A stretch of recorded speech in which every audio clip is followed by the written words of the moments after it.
Chapter 281. So it's Princess Yunyao. Why didn't the princess think of a way to stay by your brother crown prince's side? Why did you come to Tianshu Mountain? Ning Shuema opened her mouth. Her voice was clear and melodious, but her words were profound and caused people to think. Ji Yunyao was stunned. A thief would always have a guilty conscience, not to mention that she wasn't a very calm person. Ning Shuema's light words poked at her sensitive spot. Her expression changed and she angrily said, "What nonsense are you talking about? How could I think of a way to stay by brother crown prince's side? We're siblings." Didn't I say you're not siblings? Why is Princess Yunyao so anxious? Could it be that you have a guilty conscience? Ning Shuema blinked. Ji Yunyao's face turned even redder. Bastard! When did I have a guilty conscience? Brother Yunhuang and I are innocent. We're siblings, biological siblings. What's wrong with us being close? There's indeed nothing wrong with biological siblings being close. Ning Shuema dragged her voice. However, looking at the princess's usual behavior, I thought you were foster siblings. It seems that I misunderstood. However, the princess's behavior really makes people think. Her words had a double meaning, and each sentence had a meaning. Most of the people present were young men and women. People of this age group were always sensitive to emotional gossip. Ning Shuema's words were like a shot of stimulant, instantly lighting up everyone's gossiping factor. It was unknown how many bright eyes fell on Ji Yunyao. Biological sister and biological brother having an affair? It couldn't be, right? Ji Yunyao clenched her fists tightly. She felt that she had always hidden her thoughts very well. How could she be seen through by this little brat in front of her? Just now, when she splashed dirty water on Ning Shuema, she felt incomparably happy. Now, this basin of water was splashed back on her. Under everyone's subtle gazes, her charming face turned redder and redder, almost turning purple. You slut, you're full of nonsense. What behavior did I do that made people think too much? If you don't say something today, I won't let you go. Ning Shuema raised her lips and smiled. You still remember Lususu, right? Ji Yunyao's expression changed again. She naturally remembered Lususu. Lususu was once her good friend. She wanted to befriend her, but the purpose of befriending her was not simple. She just wanted to get to know her crown prince brother through her. Every time she talked about her brother, the crown prince, her eyes would light up and she would talk non-stop. This made her extremely unhappy, but she couldn't do anything about it. Later on, this girl even shamelessly confessed her love to her crown prince. However, her crown prince didn't reject her as he did to other girls. He even smiled and sent her away. After chatting with Lususu for a while, he even sent Lususu back home for the first time. This made Ji Yunyao go crazy with jealousy. She finally wanted to kill Lususu. She casually found a reason to throw Lususu into the Ministry of Justice's prison and handed her over to Tui Dao. This matter of hers was done in secret.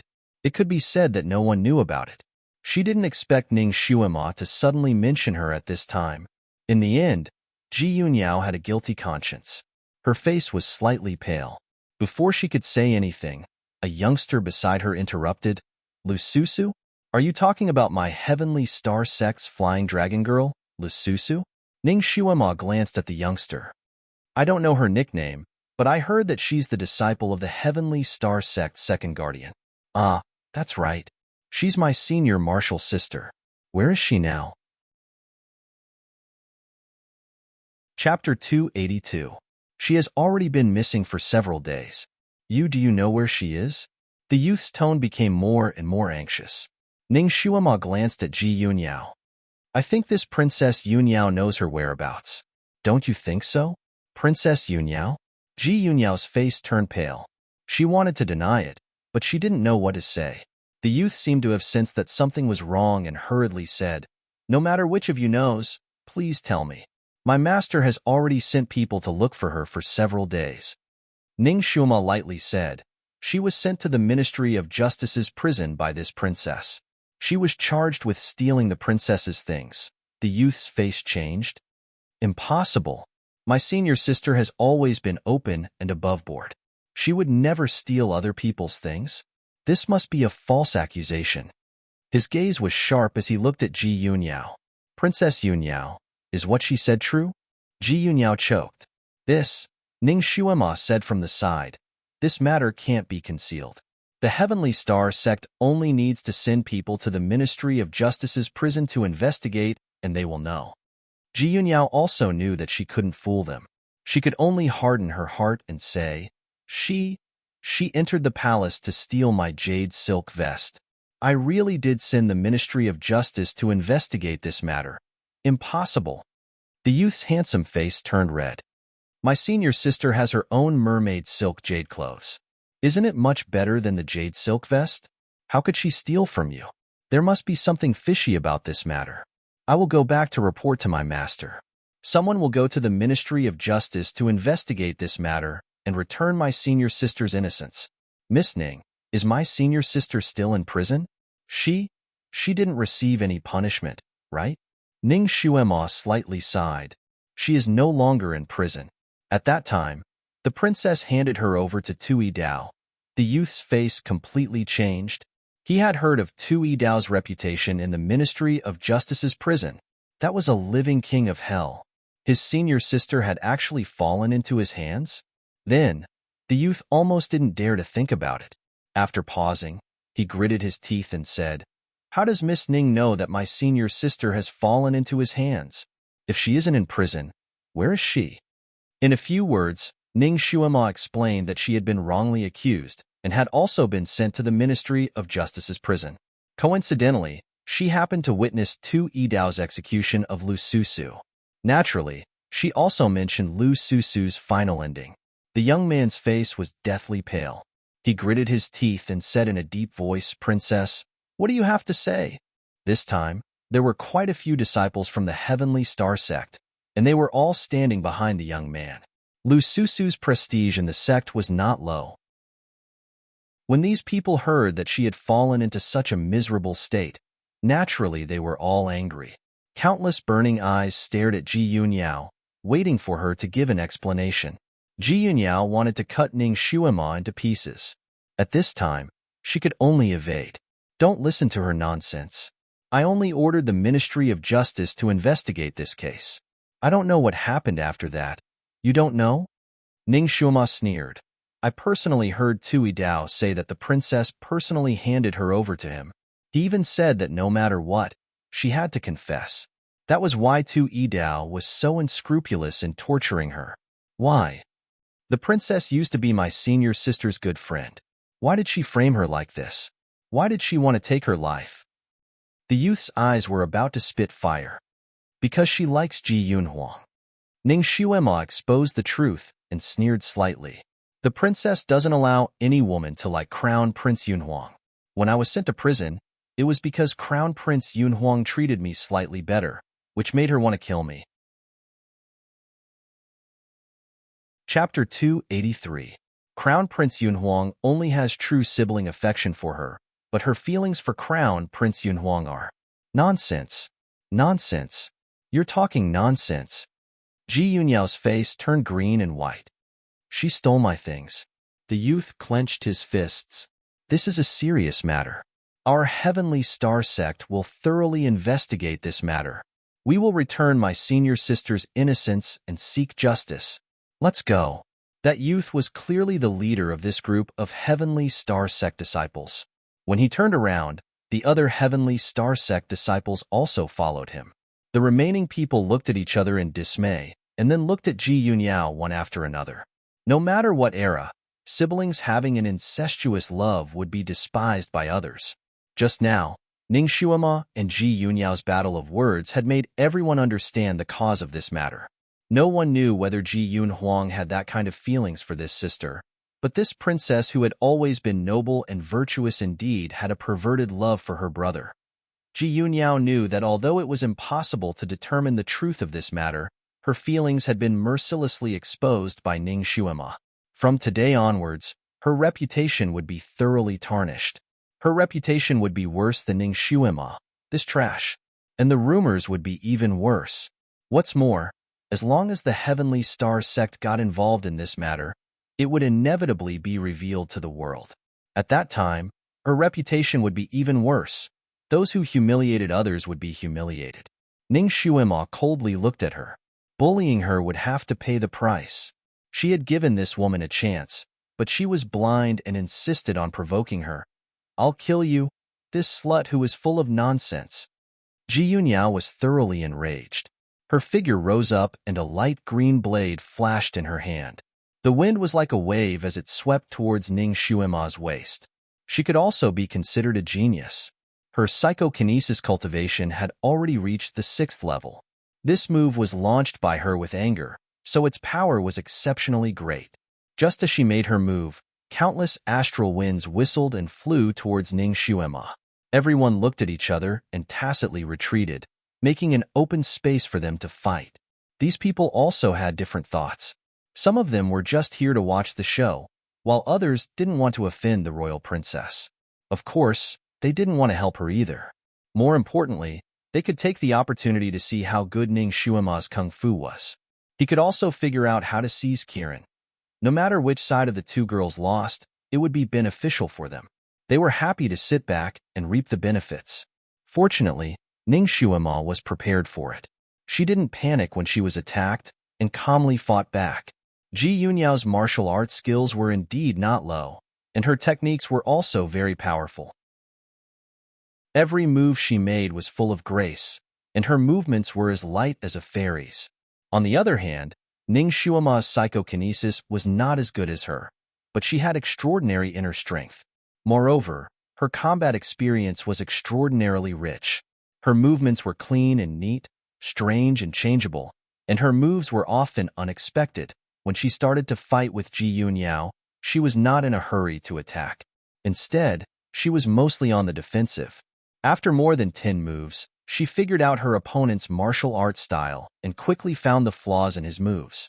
She sneered in her heart. This Ji Yunyao was extremely vain. When she was fighting, she always paid attention to her posture. Her moves were beautiful, but there were obvious flaws in them. As long as she met a real expert, she would be defeated. Ning Xuema didn't care too much about incestuous love, but this woman had provoked her, so don't blame her for being impolite. As soon as she counterattacked, Ji Yunyao was immediately forced into a fluster, unable to attend to the end. Chapter 284. The onlookers were watching from outside the circle. Ning Xuema's moves were beyond their expectations. This girl's telekinesis was not high, or rather, she wasn't using telekinesis at all. She was using another mysterious force.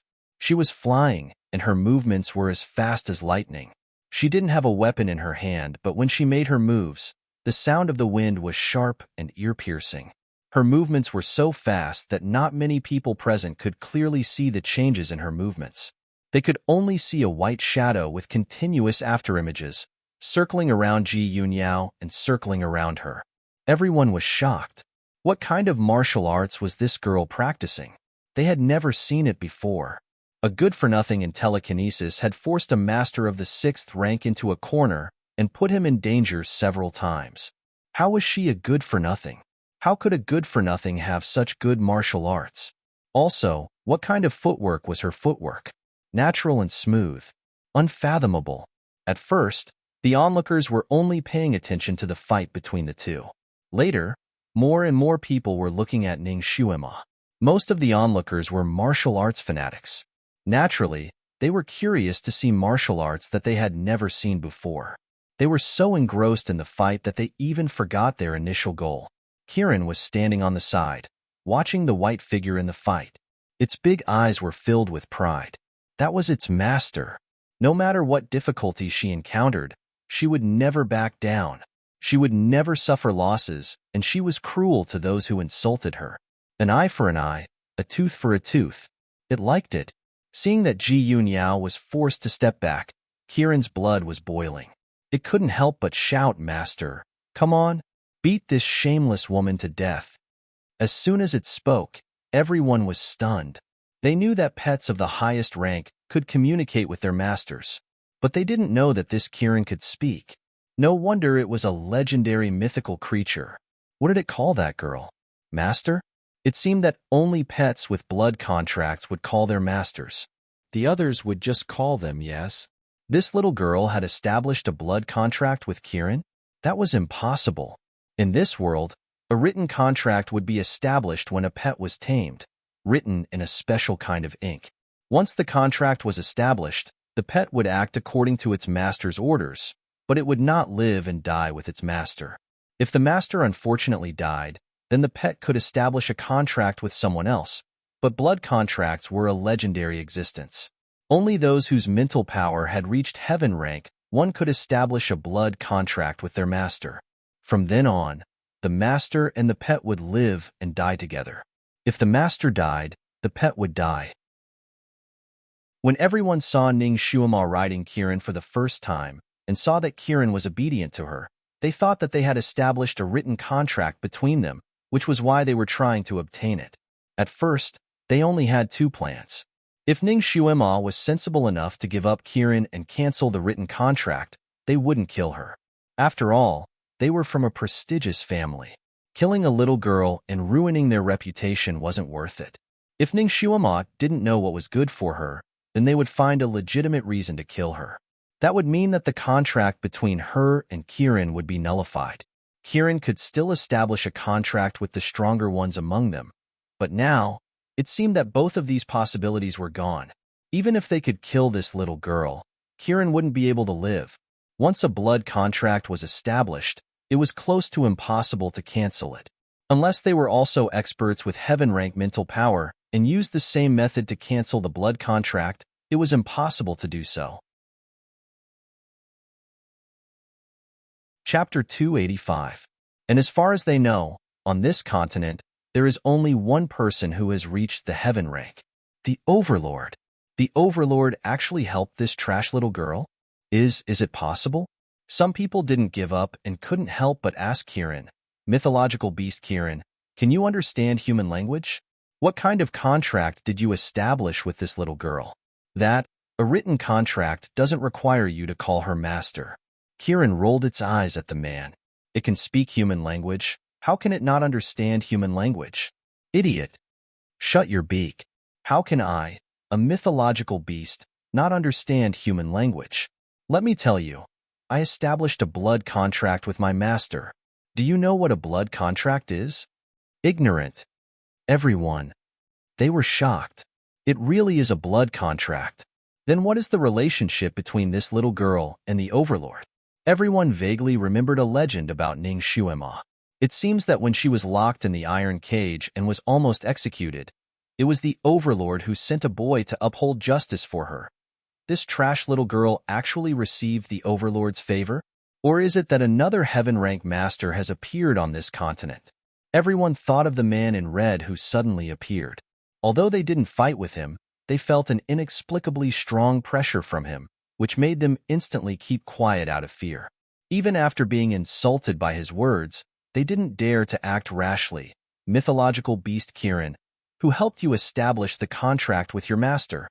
Someone wanted to take advantage of Kirin's naive and ignorant look and wanted to dig out the truth from its mouth.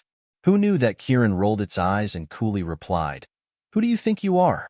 Why should this mythological beast tell you? No matter who it is, you bunch of common people have no right to know." Everyone. They could only shut up. They were doomed to not get the mythological beast Kirin. If they could get this little girl and recruit her into their sect, wouldn't that be the same as recruiting the mythological beast? But they didn't know if this little girl had a sect or not. So they began to ask Kirin about Ning Xuema's sect. However, Kirin looked ignorant and tight-lipped and didn't answer their questions at all. Wait for Master to deal with that crazy princess. You can go and ask her yourselves. Miss Ning, do you want to join our limitless sect? Our limitless sect can be said to be the third largest sect on the continent. Some people were impatient and started to recruit. When one person spoke, the others naturally did not want to be left behind. The leaders of the various sects all spoke up one after another. Miss Ning, don't listen to his nonsense. The limitless sect is not the third largest sect. Our storm sect is. If you join our wind cloud sect, this protector will make the decision to let you become an inner sect disciple. This is a rare opportunity. You have to seize it. What a joke. How can the Tempest sect be the third major sect? A scholarly-looking person spoke and said proudly, "Our Boundless sect is the third major sect. Lady Ning, you should join our Boundless sect. This elder will personally take you in. Our Limitless sect is the third largest sect. Our Wind Cloud sect is." Who in the pugilistic world doesn't know that our Boundless sect is publicly recognized as the third strongest sect? Aren't you afraid that you'll bite your tongue if you say that? In order to recruit Ning Xuema, these people each pulled the other's leg and showed off their own sect's prestige. They fought for the title of the third largest sect until their faces and ears turned red. In the end, they stretched out their arms and rolled up their sleeves as if they wanted to fight. Chapter 286. Ning Xuema pretended that she didn't hear their argument. She didn't need to think to understand why these people wanted to take her in. It was nothing more than taking a liking to her Kirin.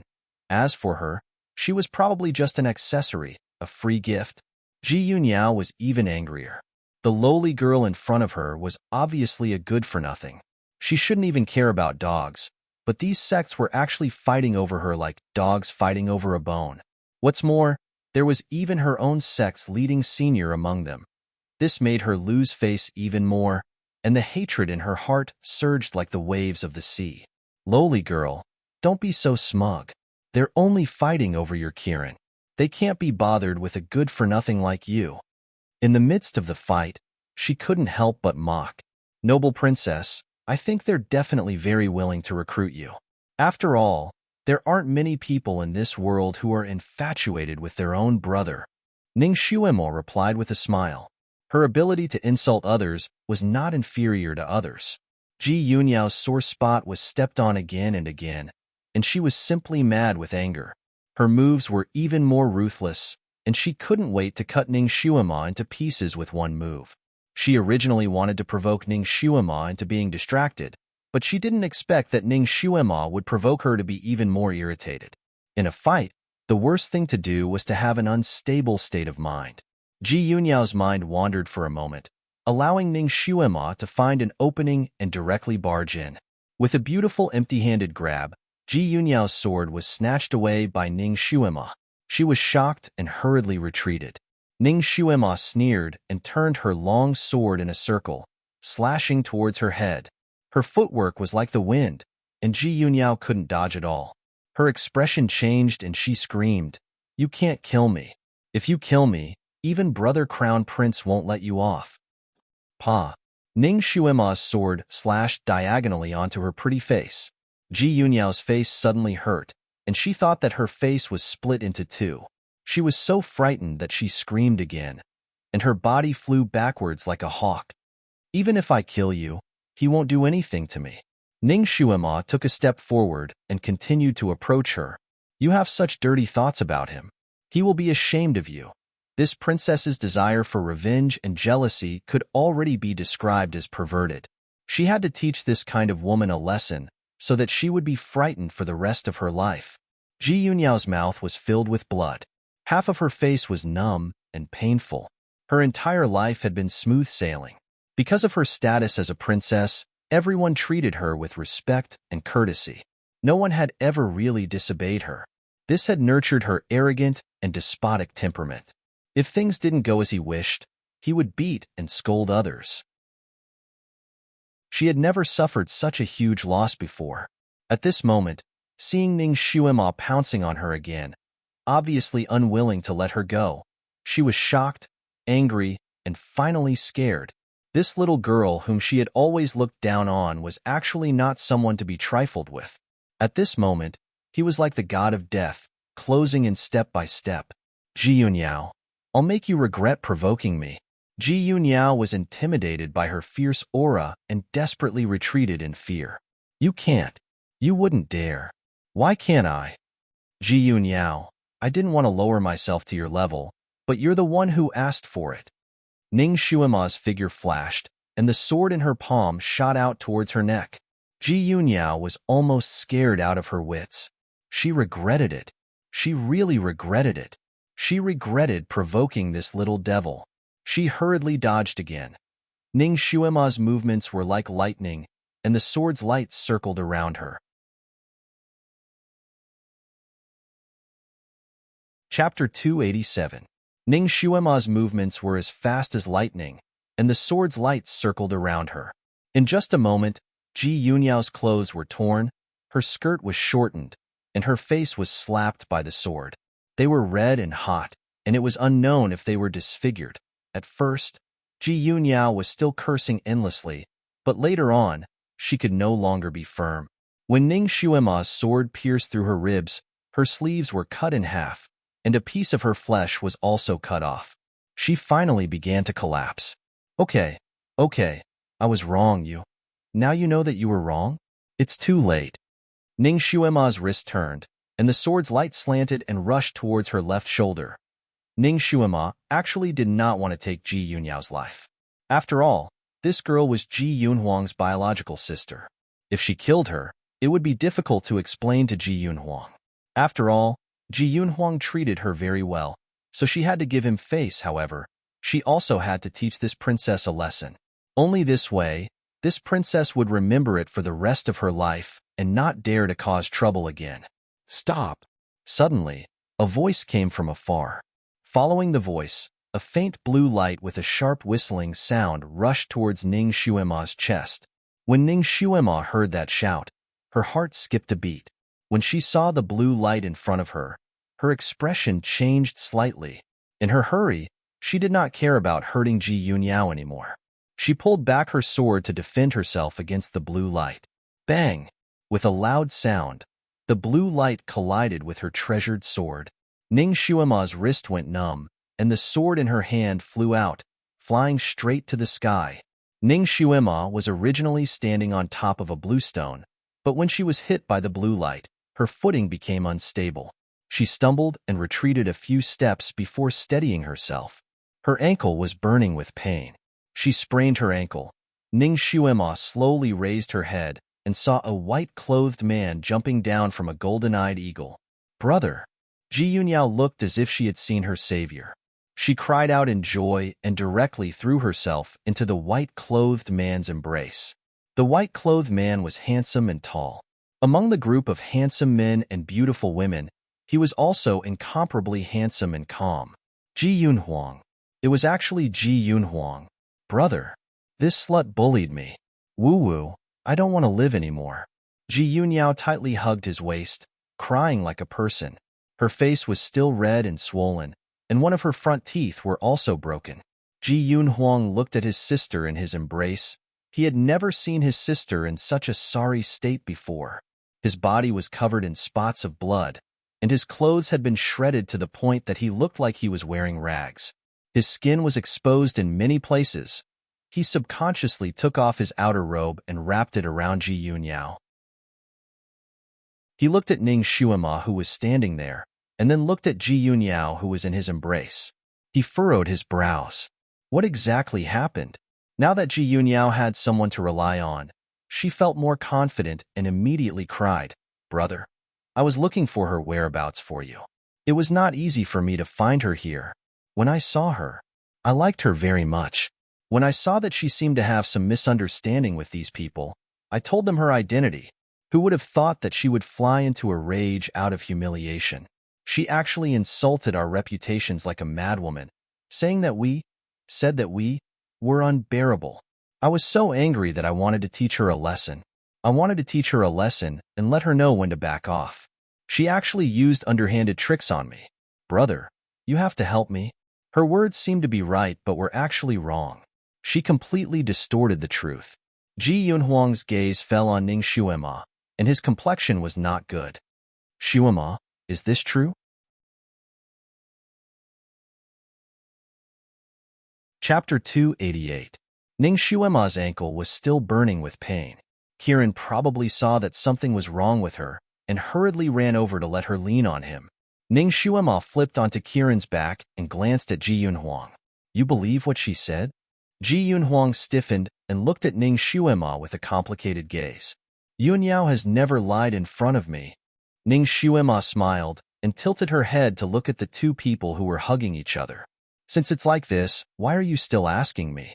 Brother, she thinks that she has a bargaining chip after subduing Kiran, so she doesn't put anyone in her eyes. Just now, she said something about you and me. It's very unpleasant to hear. I'm fine with it since I'm just a princess. Brother, you are the crown prince of Chong Kong Empire. Your reputation can't be tarnished. You treated her so well, but she actually repaid your kindness with enmity. She's too much. Ji Yunyao raised her tear-stained face and continued to complain. In front of so many people, Ji Yunhuang's handsome face became even more serious. He looked at Ning Xuema with a cold gaze. Ning Xuema, apologize. He had seen Ning Xuema's cunning and scheming. She had the temperament of a little fox. She dared to provoke and beat up anyone. She dared to tarnish anyone's reputation. Originally, he was attracted by her temperament, but now, he felt that she had gone overboard. It seemed that he had indulged her too much. Ning Xuema slightly raised her head and looked at Ji Yunhuang for a few seconds. The corner of her lips curled up. What if I say no? She had to apologize to this princess? Not a chance. Although her charming face was smiling, her gaze was cold. Ji Yunhuang took a deep breath. I won't apologize to her. Ning Xuema said word by word. Her voice was cold and crisp. I only regret that I showed her mercy just now. With her original temperament, how could she allow someone like Ji Yunyao to live? She actually dared to refute him, and he even said such words. Ji Yunhuang looked at his blood-soaked sister in his arms, then looked at Ning Xuema's proud little face. He slowly clenched his fists. Ning Xuema, this prince will say one more thing. Apologize. Apologize to Yunyao. Otherwise, this prince.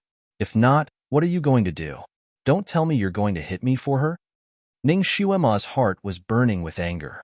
She had long heard that Ji Yunhuang doted on his younger sister very much. Every time she got into trouble, as long as he was there, he would stand up for her regardless of who was in the wrong. She was skeptical at first, but now it seemed that it was true. Ji Yunhuang never thought that this little girl would dare to challenge his bottom line in front of so many people. He looked gentle and refined, but he was actually proud and arrogant. Ji Yunyao took the opportunity to add fuel to the fire, causing Ji Yunhuang's anger to soar even higher. This little girl was too undisciplined and out of control. Did she really think that he wouldn't do anything to her? In his anger, he raised his hand. Ning Xuema, you really disappoint me. A blue light shot out from his palm and transformed into a large hand in midair. It slapped towards Ning Xuema. Bang! That hand slapped Ning Xuema's ribs. Ning Xuema's face paled. Her body swayed on the Qilint's back. A mouthful of blood rushed up to her throat, but she forced herself to swallow it down. A line of blood flowed down from the corner of her mouth. Ji Yunhuang never thought that this palm would actually hit him. He was stunned for a moment and couldn't help but take a step forward. Xuema, with her inner strength and qinggong, she should be able to dodge this palm.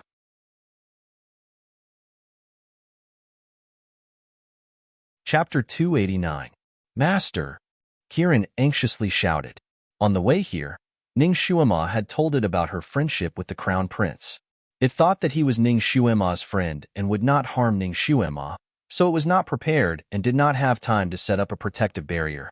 Now that it saw that Ning Xuema was injured, it was furious. It seemed that this friend was not trustworthy. What a biased person. It opened its mouth and spat out a ball of water, which instantly turned into an ice ball in the air and smashed towards Ji Yunhuang's face. Master treated you as a friend, but you hurt her. The ice ball was as big as a basketball and brought with it a frightening sound. Even Ji Yunhuang did not dare to face it head-on and could only swing his sword and knock it against the ice ball. His original intention was to deflect the ice ball away, but he did not expect that the ice ball would explode in an instant and turn into countless small ice balls, which smashed onto his body. Of course, it also smashed onto Ji Yunyao, who was in his embrace. The power of these ice balls was not small, causing Ji Yunyao, who was watching Ning Xuema, to let out a groan.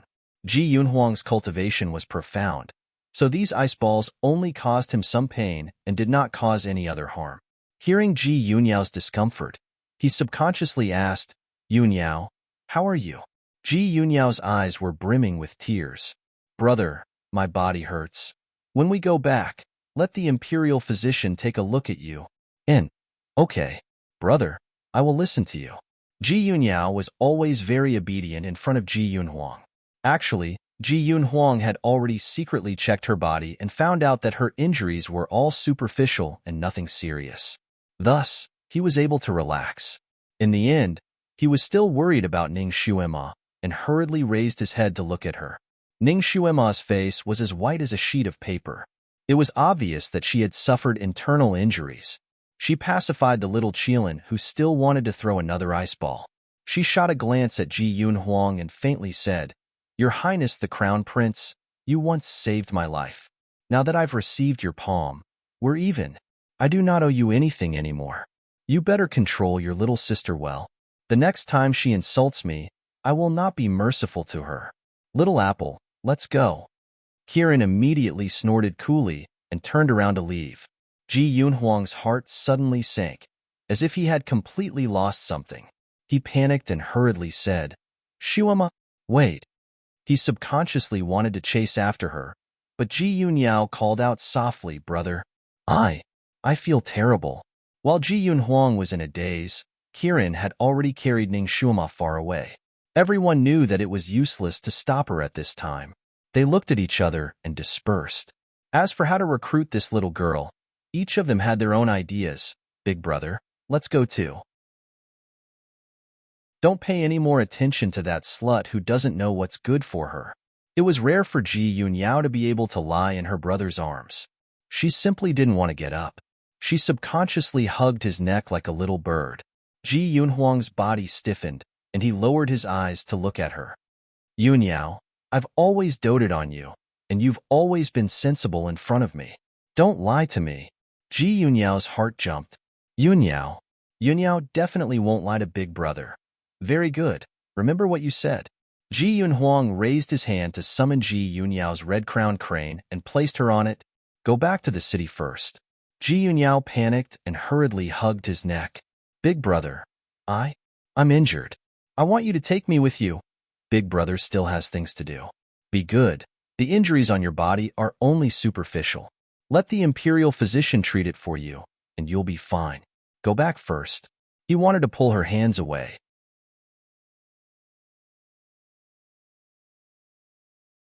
Chapter 290.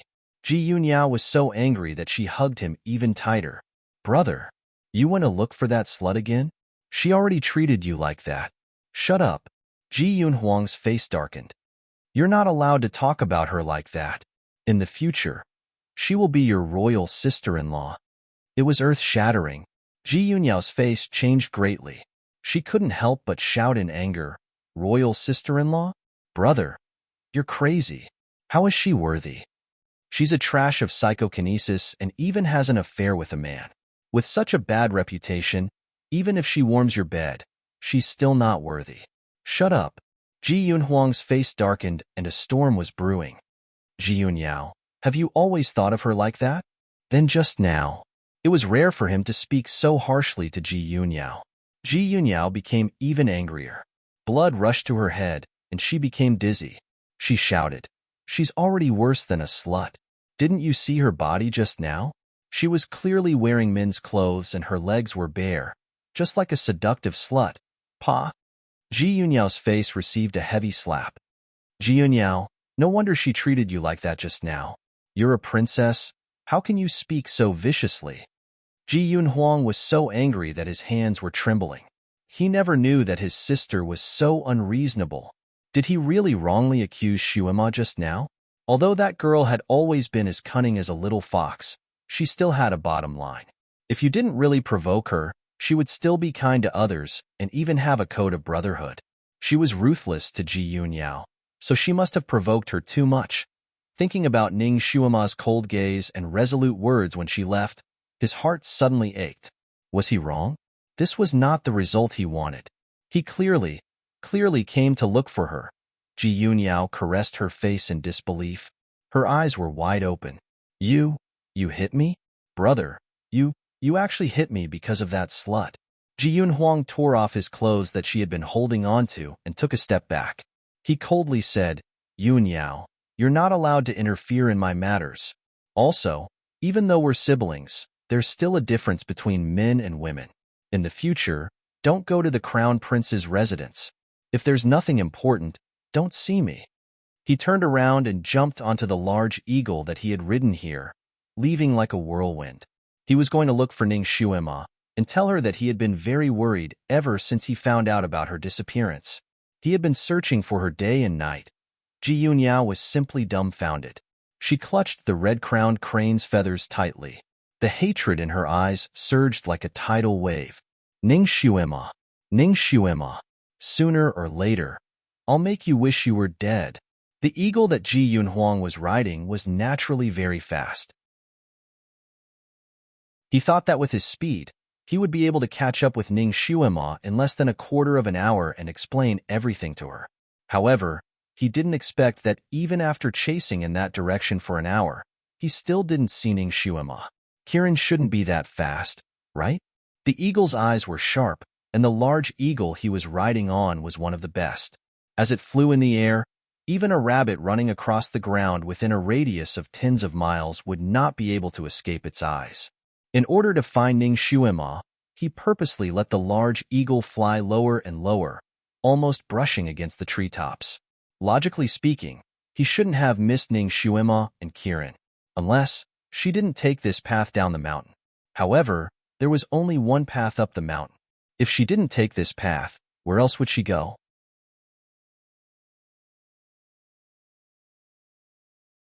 Chapter 291. Ning Xuema's figure flashed through his mind. Naturally, he also thought of the Kiran. His heart suddenly skipped a beat. Suddenly, he hit his own head hard. Damn it! He had actually overlooked the most important issue. He had accompanied the ancestor in the palace for 4 whole days. He had not taken a single step out of the frozen palace. Every day, other than occasionally answering the ancestor's questions, he would just sit there and meditate. Naturally, he was also worried about Ning Xuema, who had left earlier. However, following the ancestor was a rule. If the ancestor did not leave, he would not be able to leave. The ancestor was also strange. Every day, other than occasionally talking to him, he would also spend most of his time meditating. He sat there like an ice sculpture.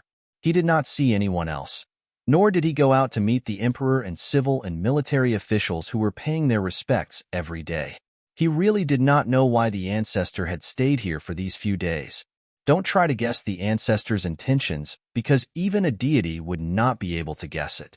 Therefore, although Ji Yunhuang was a little puzzled, he was too lazy to try to figure out the ancestor's intentions. The ancestor had said that he would stay in the palace for 3 days, but for some reason, he stayed for an extra day, causing Ji Yunhuang to accompany him for an extra day. Fortunately, accompanying the ancestor was very beneficial. For example, he would give Ji Yunhuang a date to eat every day. That date was obviously not an ordinary one.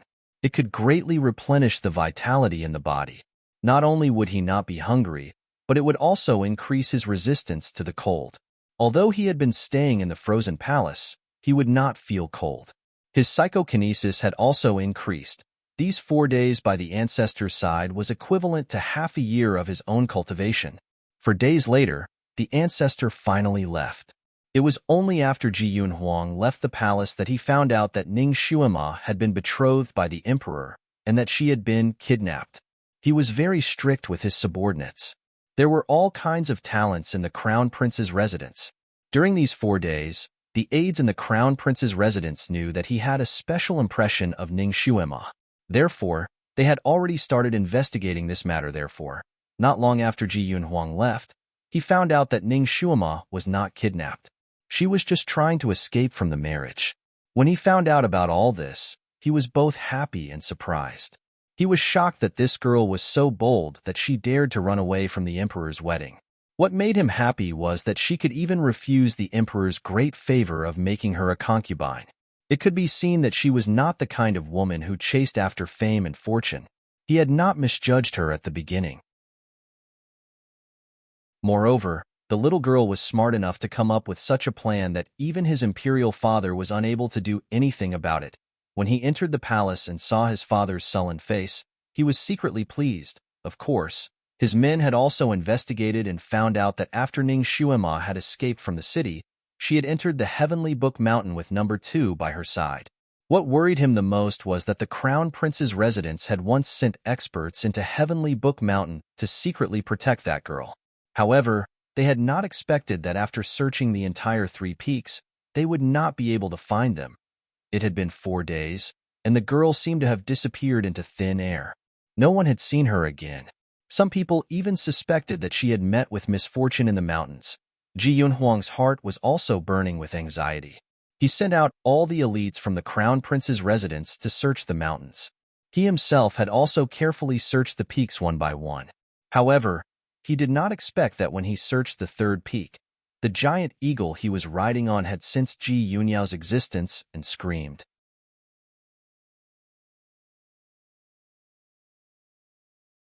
Chapter 292.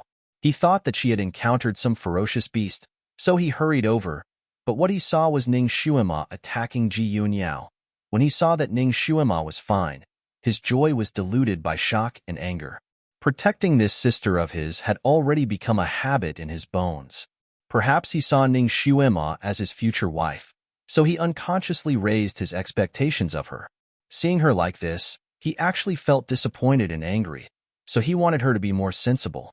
But he didn't expect that one slap from him would break the friendship that he had built with great difficulty. When she coldly called him Crown Prince, his usually calm heart actually felt as if a cat was scratching it. It was as if something was completely destroyed by his slap and could never be found again. At that time, the situation was too chaotic, plus Ji Yunyao was crying and throwing a tantrum in his arms, which made his heart uneasy. He actually didn't think of why so many people were surrounding Ning Shuima. Now that he suddenly thought of that little Qilin, it was as if he was suddenly enlightened and came to a realization. The Kirin beast, one of the 5 mythical beasts, had never appeared in Tianci continent for thousands of years. It was rumored that the one who had the Kirin would win the world.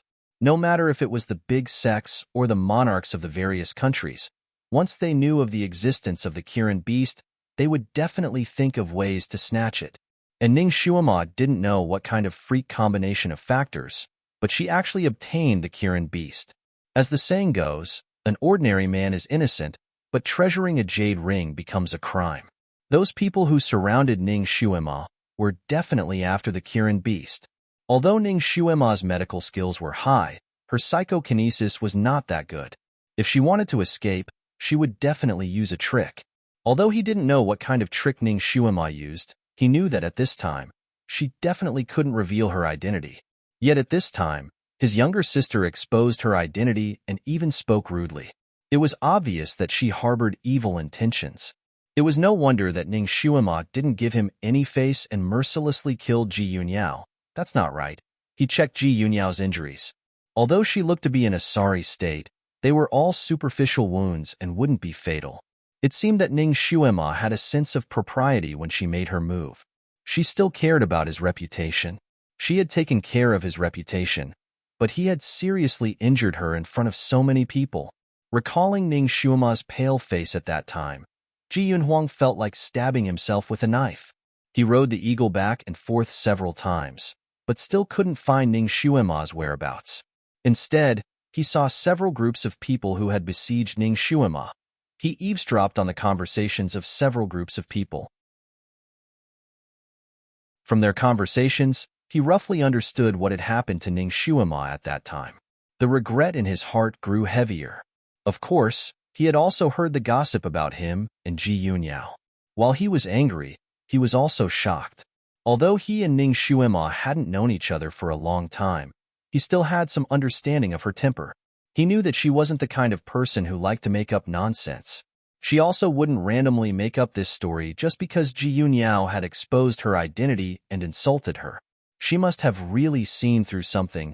Could it be that Yunyao really harbored such unbearable feelings for him?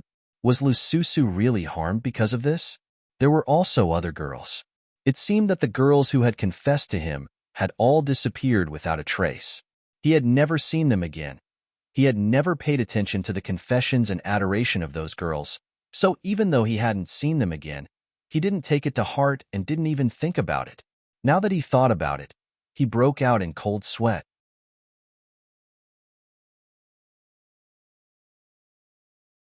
Chapter 293. Were those other girls also secretly harmed like Lisusu? He took a deep breath. Now was not the time to think about these trivial matters.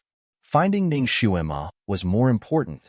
She was a lonely girl who was heavily injured. She also had the coveted Qilin beast by her side. She was simply like a child carrying a big bag of jewelry on the street. Her situation was not ordinary. He had to find her as soon as possible and bring her under his protection. Ning Xuema's figure appeared in his mind again. She was indeed wearing a man's robe. When he made his move, he also saw her exposed calf when the robe fluttered in the wind. His heart felt like it was blocked by a lump of iron, and he felt indescribably uncomfortable. What did she experience in the past 4 days? What about number 2? Who gave her the robe? Who made the blood contract between her and Kirin? Could it be the person who gave her the robe? Countless questions revolved in his mind. He naturally did not believe that the ancestor was behind this. The ancestor was in the palace these past few days. He personally accompanied him for a few days. Could it be that he was lying? It could not be that the ancestor could clone himself, right? This was absolutely impossible. Then, who could that person be? He forced himself to suppress the rolling questions in his mind. He raised his hand and sent out a signal to gather his subordinates. In a dense forest at the bottom of a hill, Kirin, with a head full of green grass, raised his head and looked at Ji Yunhuang's eagle flying past. He then turned his head to look at Ning Xuema, who was also wearing a green grass robe and had a head full of green twigs. Master, is he looking for you? Could it be that this bastard wants to beat you a few more times to avenge his shrew sister? Ning Xuema gently spat out the grass in her mouth and answered casually, "Don't worry about him. We will go our own way later." Kirin shook the camouflage on his body and sincerely admired it. Master was a smart master. She said that there would be people following her, so after escaping, she immediately made camouflage for herself and Kirin. She put the grass and twigs on her body and actually made it look like a bundle of grass. No matter where she squatted, she blended in with the surrounding grass. Several groups of people had already gone over, but no one had discovered her whereabouts. Master, from whom did you learn this disguise technique? Ning Xuema faintly smiled but did not speak. This was the Special Forces jungle camouflage technique. It had been scientifically verified and was naturally very advanced. Those who were searching for her would not be able to find her, nor would they be able to find her. Apparently, those people did not expect her to be in disguise. They were too busy searching for her in white and the blue Kirin to notice the green grass. Ning Xuema took another light breath. She had already taken a pill to treat her internal injuries, but the blood in her chest was still surging violently. It was obvious that her internal injuries were not light. She lowered her eyes. She had overestimated her own strength and underestimated the strength of Ji Yunhuang's palm. He probably didn't show any mercy when he attacked just now. This was good too. She had paid off all her debts to him. She let Kirin be her protector while she sat in the grass and meditated for a while. Initially, she wanted to use her internal energy to heal her injuries, but she suddenly remembered the breathing method that Jiuzun had taught her. Now that she had a little bit of psychokinesis in her body, perhaps she could try using this method to heal her injuries. She immediately put it into action, her psychokinesis circulating within her body. After a while, she only felt a warm itch around her injuries, and the pain gradually subsided. It really worked.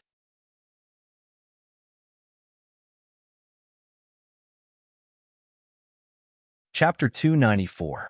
Ning Xuema's spirit was shaken. She began to use her psychokinesis to soothe her injuries. After half an hour, she opened her eyes once again and sensed the condition of her injuries. The originally unbearable pain was unexpectedly gone. She was still worried. Turning around, she undid her robe and looked at her wounds. The bruises that had been swollen below her ribs were now only a faint red patch. She had actually recovered by 90%. Psychokinesis was indeed a magical thing. The Nine Supremes' method of cultivation was indeed superb. She leaped up from the ground. "All right, little apple. We can go down the mountain now." "Your wounds have healed?" Kirin blinked its large eyes at her. Her face was smeared with plant juice, so it was a sickly green. It was impossible to see how she looked now. Ning Xuema turned around on the spot, the leaves and branches on her body rustling. I'm done. She had been in so much pain earlier that she could barely stand up, but now she felt like she could do 2 rounds of punching on the spot. Although the little Qilin couldn't clearly see her complexion, it could tell that her spirit had improved a lot. It was very happy in its heart as it eagerly looked at Ning Xuema. Master, your meditation method just now was very strange, but the effect was really good. Can you teach me? Of course. Kiran was now one with Ning Xuema, so she was naturally willing to teach it. However, when she thought of the method of cultivation, her head hurt again. Little Apple, this cultivation method can only be practiced in human form. Kiran was speechless. It clenched its claws and thought of the 9 Supremes who had made a contract with them. That little bastard. Why didn't he let it transform into human form? It stood up dejectedly. Master, where are we going now? Back to the city. Ning Xuema hopped onto its back. She was homesick after drifting outside for so long.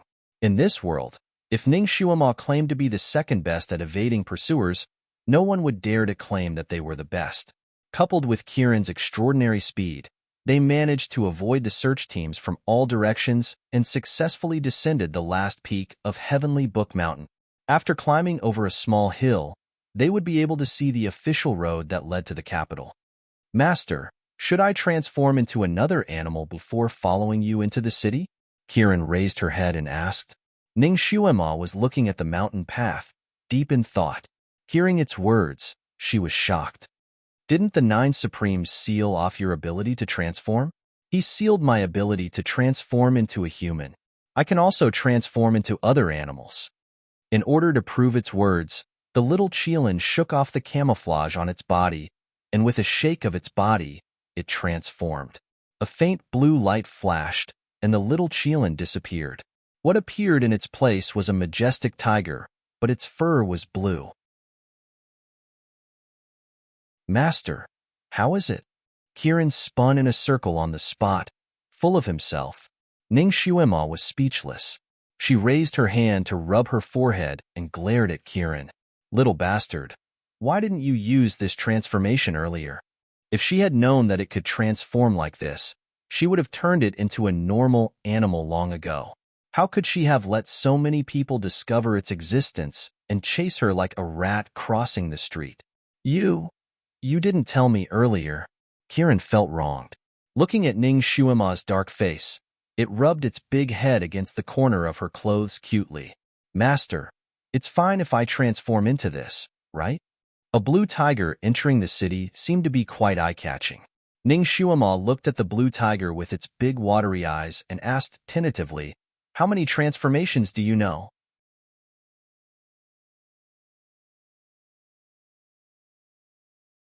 Chapter 295.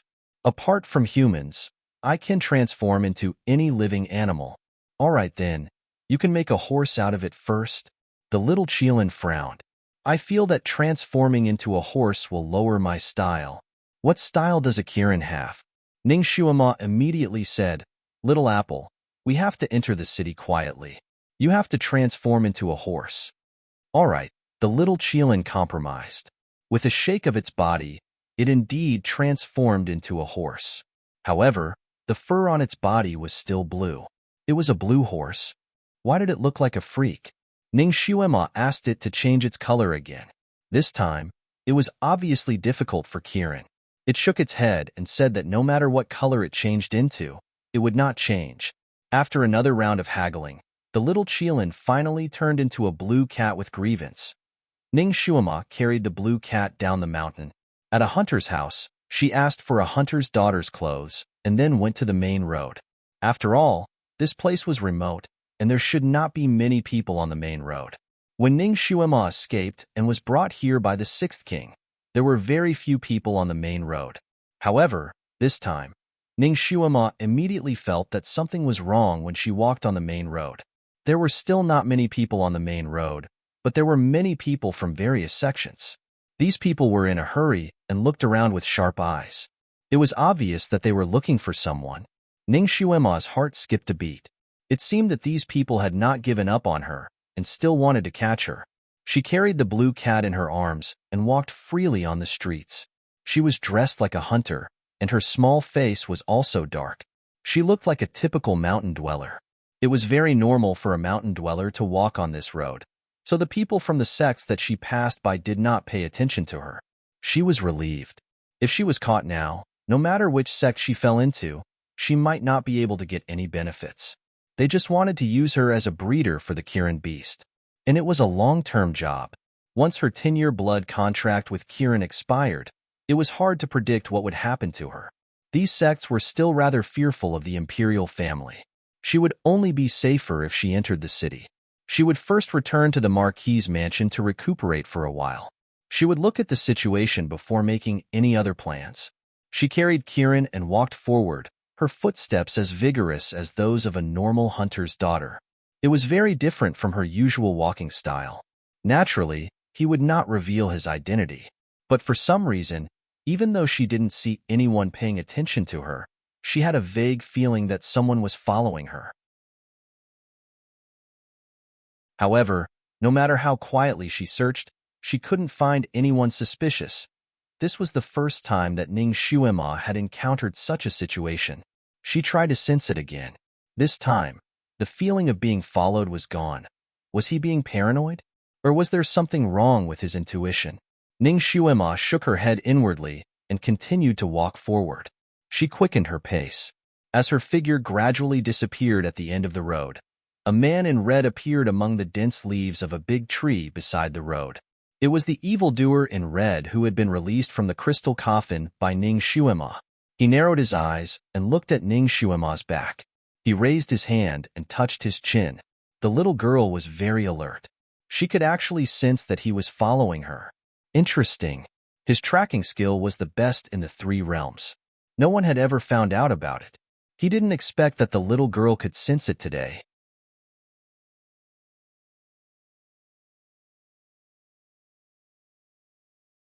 Chapter 296. Although his power had regressed, he was still surprised that a little human being could sense his aura. This little girl was always out of his expectations. It would be good if he could kidnap this little girl and make her his servant. Big monster. Senior. It's that red-clothed big monster. A young man on the road suddenly shouted while pointing at the tree. The young man who was traveling with him raised his head and saw the red-clothed man's bright smile on the tree. His expression changed, and he pulled at his junior brother who had recklessly shouted, "Let's go quickly."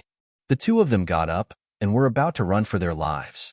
Just as they got up, a golden light suddenly flashed in front of their eyes. The two of them screamed at the same time and covered their eyes. Blood flowed out from the gaps between their fingers. "You guys are really annoying." A voice as gentle as the spring breeze rang in their ears. "Cripple a pair of eyes." The voice was gentle, but the move was not gentle at all. It was extremely sinister. The two of them rolled on the ground with golden needles in their eyes. They were in so much pain that they did not notice when the red-clothed man left. Ning Xuema smoothly entered the city. When she entered the city again and saw the bustling crowd on the street, she felt like she had been reborn. It felt good to be able to return to the crowd. She could finally go back and have a good night's sleep. She strolled back to the vicinity of her Marquis Jingyun's residence and keenly discovered that there were many secret agents moving around. She frowned slightly. Jiunyao, that little shrew. She revealed her identity in front of so many people on Tianshu Mountain. These people could not find her in the mountain, so they came to the vicinity of her residence to try their luck. It seemed that her troubles would not be solved in a short time. This time, it was a little tricky. She was tired and hungry, so she decided to return to her residence and rest for a few days. Of course, for safety, she could not reveal her identity. She and old Zhong had a special way of contacting each other, so she quickly called him over. After old Zhong saw the little master, he cried bitterly. Then, he secretly brought Ning Xuema, who had disguised herself, back to the Marquis Jingyun's residence. However, the people outside were still unaware. Ning Xuema rested in the mansion for 2 full days before she was able to completely recover her strength. From old Zhong's mouth, she knew that the people outside had already turned the sky upside down in search of her. Vast Sky Empire's capital had many experts from various sections. These people were not the only ones who were looking for her. Even the officials knew that she had obtained the Kirin and sent many elites to the Tianshu Mountains to search for her. Right now, she had become the target of all the sects, clans, and powers. Although their motives were not pure, she did not have absolute strength. No matter which side she fell into, she would not have a good ending. The tree may want to be quiet, but the wind will not stop. Now that things had developed to this point, it really gave her a headache. Perhaps she should change her name and live somewhere else? Ning Shuima began to consider this possibility. On a summer night, the air was still a little hot. In the quiet room, Ning Shuima had finished cultivating once again. She was drenched in sweat and greasy. It was strange. She bathed every day, but ever since she cultivated her psychokinesis according to the method taught by Juzun, there would always be some light gray sticky stuff on her body. It looked like mud and grease, seeping out from all the pores on her body. It made her feel disgusted when she saw it. She opened her eyes and suddenly froze.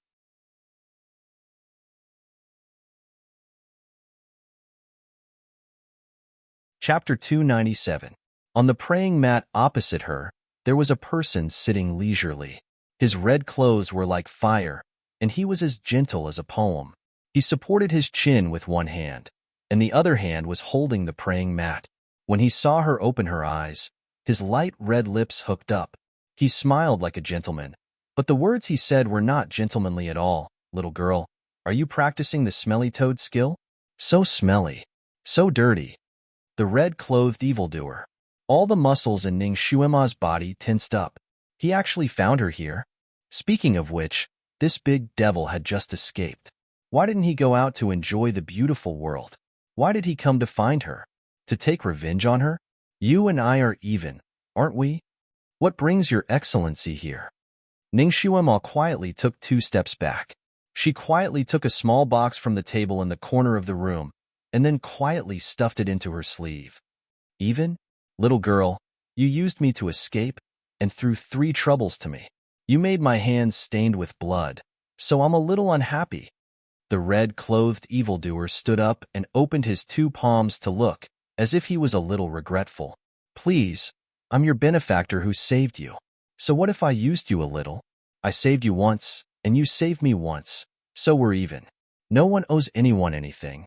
But I like to owe others, and I don't like others to owe me. So even is not possible. The red-clothed evildoer's sleeves fluttered as he approached her step by step. Ning Shuima took another step back, trying to pull away from him. Then what do you want? You already swore that you will never do anything to hurt me. Oh, it seems like I did make such an oath. Little girl, your memory is not bad. But I only swore that I will not personally take your life. I did not say that I will not do anything else. He looked at her and smiled. For example, bring in the people who want to get you. There are so many people outside looking for you. I didn't expect a little girl like you to be so popular. If they know that you are hiding in this mansion, TSK, what do you think will happen? Ning Shuima's face slightly changed. What do you want? Be my servant. The red-clothed evildoer laid out his conditions, and even spoke in a tone as if he was bestowing a favor. There aren't many people in this world who are qualified. Little girl, you're lucky. Lucky my ass. Ning Shuima really wanted to slap him back into the crystal coffin. Opening that crystal coffin was definitely the biggest mistake of her life. It was like opening Pandora's box. And if I don't want to? Oh, that's a pity. The red-robed evildoer spread out his hands, then disappeared. Ning Shuima. She thought that he would be entangled with her for a while, maybe even have a fierce battle, but she didn't expect him to give up so easily. How could this red-clothed evildoer be so easy to talk to? She didn't believe it. Ning Shuima circled the quiet room like a whirlwind, searching for traces of the red-clothed evildoer. After a while, she finally gave up. That pervert had really left. She couldn't sense his aura at all. She paused for a moment in the quiet room, then walked out in large strides. Since that bastard found this place, he must know all about her. If he really attracted other people, then she would never have a day of peace. So she better take this opportunity to escape far away. The quiet room was built on top of a small lake in the back garden of the Marquis mansion. It was connected to the shore by 9 winding corridors.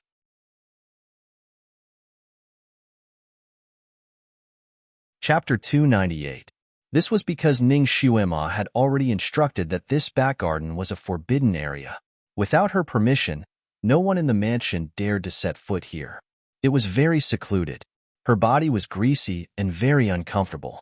These 2 days, every time she finished practicing, she would take a bath in the lake to refresh herself before doing other things. Although the situation was urgent, she still had time to take a bath. She looked around and confirmed that there was no one around.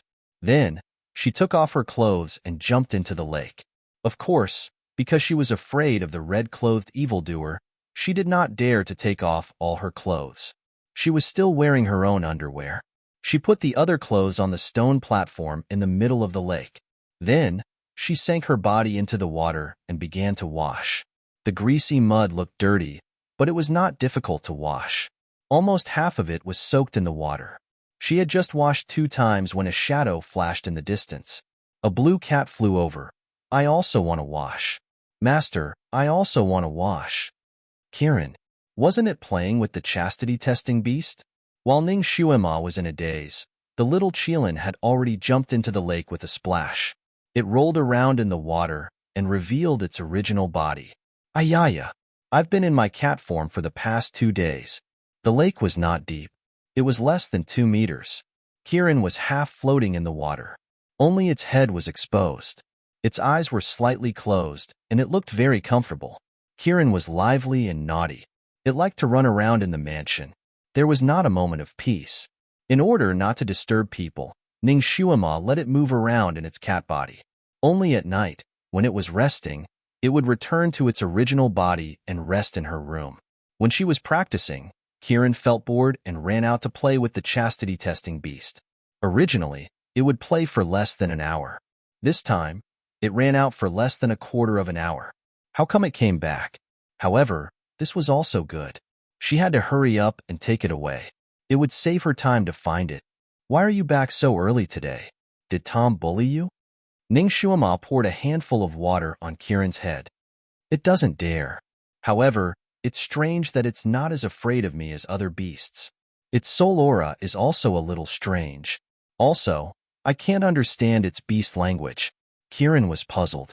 Ning Xuema snickered. Kiran also spoke Chinese. It understood the animal language, but it might not understand English, poor Tom. It wasn't easy for him to find a beast that could speak, but he still couldn't communicate with it. "By the way, Master, that fellow actually likes to read books." The words on the book were also quite strange. They looked like tadpoles, but it was reading them with great interest. When I went to play with it, it complained that I was noisy, but it didn't dare to chase me away. "That sullen look. It's practicing and studying," Ning Xuema answered with a few words. He felt somewhat gratified. The books that the chastity-testing beast was reading were all translated by her to it. They were the basic cultivation methods, the same way as the chastity-testing beast. In order to get rid of its beast form as soon as possible, Tom studied very hard.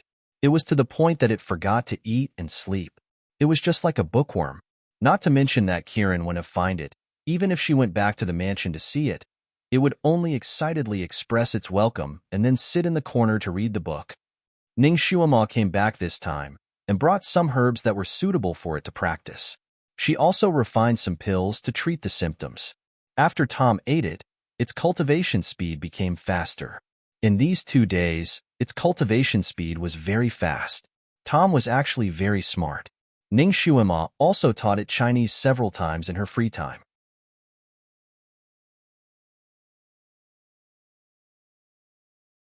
Chapter 299. Since Tom had only learned to speak for a short time, it could not understand most of the words spoken by Kiran. Therefore, after the little Qilin happily communicated with it a few times, it straightforwardly gave it a nickname, Tom the Big Parrot. Although Tom's soul was that of a human, its body was that of a beast after all. As a beast, it had a natural fear of Kiran. Therefore, although it had a bad temper, it did not dare to be angry with Kiran.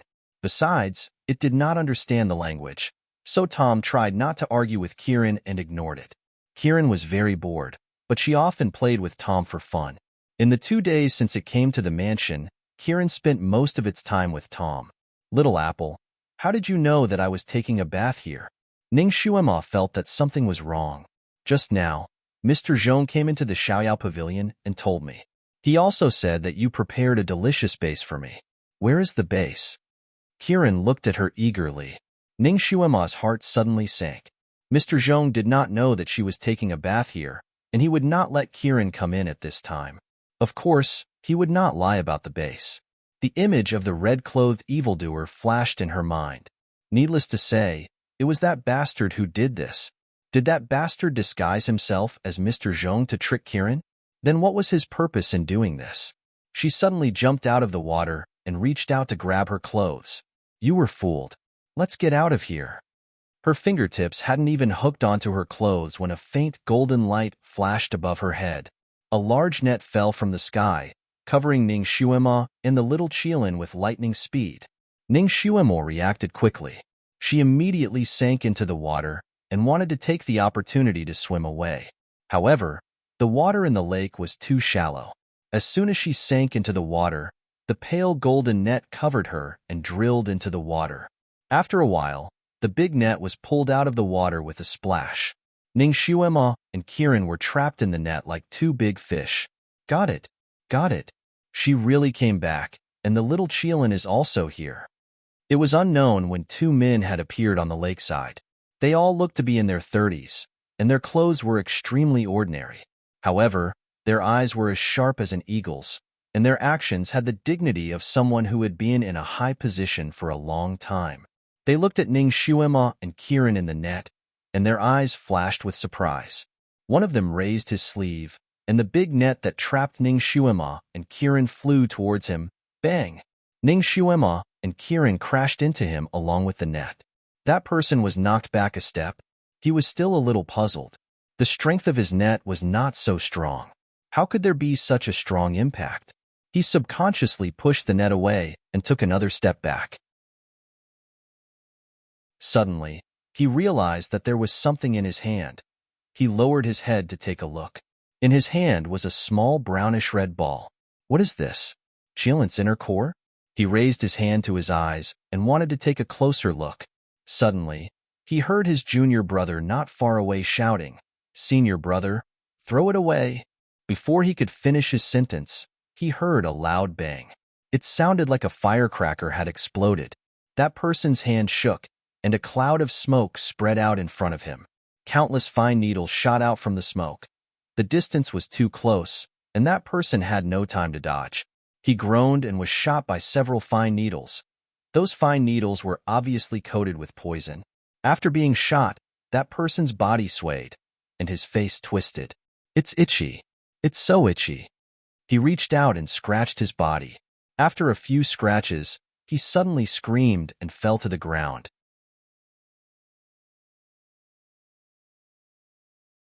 Chapter 300. The other person was shocked. He didn't care about Ning Shuema and Kieran, who were still trapped in the net. He jumped over and said, "Senior." He reached out his hand to help him. It's itchy. It's itchy. In the blink of an eye, the person who was hit by the needle felt itchy all over his body. He had scratched his whole body. When he saw his junior coming over to help him, he couldn't help but scratch his junior again. It's so itchy. He tried to stay awake and said, "Junior, quick, ask the girl for the antidote." The junior finally came back to his senses. He immediately looked at the big net, and his body stiffened. The girl and Kieran, who were trapped in the net, had already escaped. Only the light golden net was left on the ground. How could it be? His senior brother's net was a mechanism magic tool. Not only was it incomparably tough, no sharp weapon could cut through it, but there was also a mechanism at the mouth of the net that could only be broken by his senior brother. Once he was caught in the net, he could forget about escaping by himself. But this girl actually cracked the mechanism in such a short time and escaped. How did she do it? Kieran stood in the same place and looked at them angrily. All the scales on his body were standing up. The girl flew up and landed on the big rock in the middle of the lake. Her clothes were still on the big rock. She had to put on her clothes first. Just as her hand was about to touch her dress, a hand suddenly appeared out of thin air and snatched the dress away from her. Then, it disappeared. Ning Shuima was a step too late and missed her dress by a hair's breadth. Pervert in red. Get your ass out here for big sister. Ning Shuima was furious. Although she only caught a glimpse of that hand, there weren't many hands that were so delicate in this world. Moreover, she saw the bright red sleeves of that person. Among the people she knew who liked to wear such flashy red clothes and had such a perverted personality, there was no one else other than that evildoer in red. Little girl, take out the antidote. That junior marshal brother couldn't hold himself back any longer. He shouted at the young girl standing on the big rock. There was a faint red light in his palm that was about to be spat out. Ning Shuima raised her head and glanced at that person. She crossed her arms and spoke without any trace of politeness, trespassing into someone else's mansion, plotting against the owner of the mansion, and you still want the antidote? Are you still dreaming? That junior marshal brother was furious. Little girl, you've got guts. Do you know who we are? If you know what's good for you, hurry up and send the antidote over. Otherwise, I'll let you have a taste of the Li heart fire. Fire of the heart? Centrifugal force. Ning Shuima sneered. Her gaze fell on the back of the junior brother's hand, and the corner of her lips curled up again. 1, 2, 3. The junior brother didn't understand why she suddenly started counting. Seeing that his senior brother was already delirious from the itch, he anxiously attacked. With a wave of his hand, 5 fireballs flew towards Ning Shuima. He wanted to knock her unconscious and subdue her first.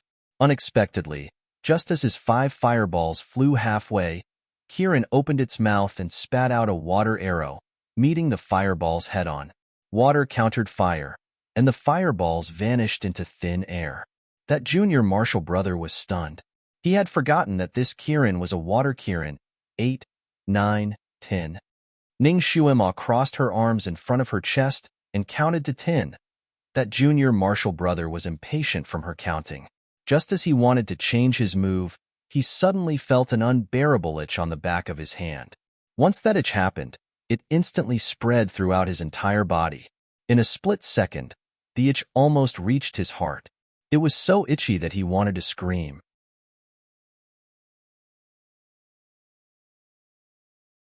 Chapter 301. It was so itchy that he wanted to scream out loud. He forced himself to stand upright and shouted out, "We are the protectors of the limitless sect. You can't hurt us." After shouting out this sentence, he couldn't stand anymore and fell to the ground. Just like his senior brother, he rolled his body on the stone ground. Ning Shuima slowly walked over and looked down at the 2 people who were rolling on the ground. The protectors of the limitless sect, their position wasn't low.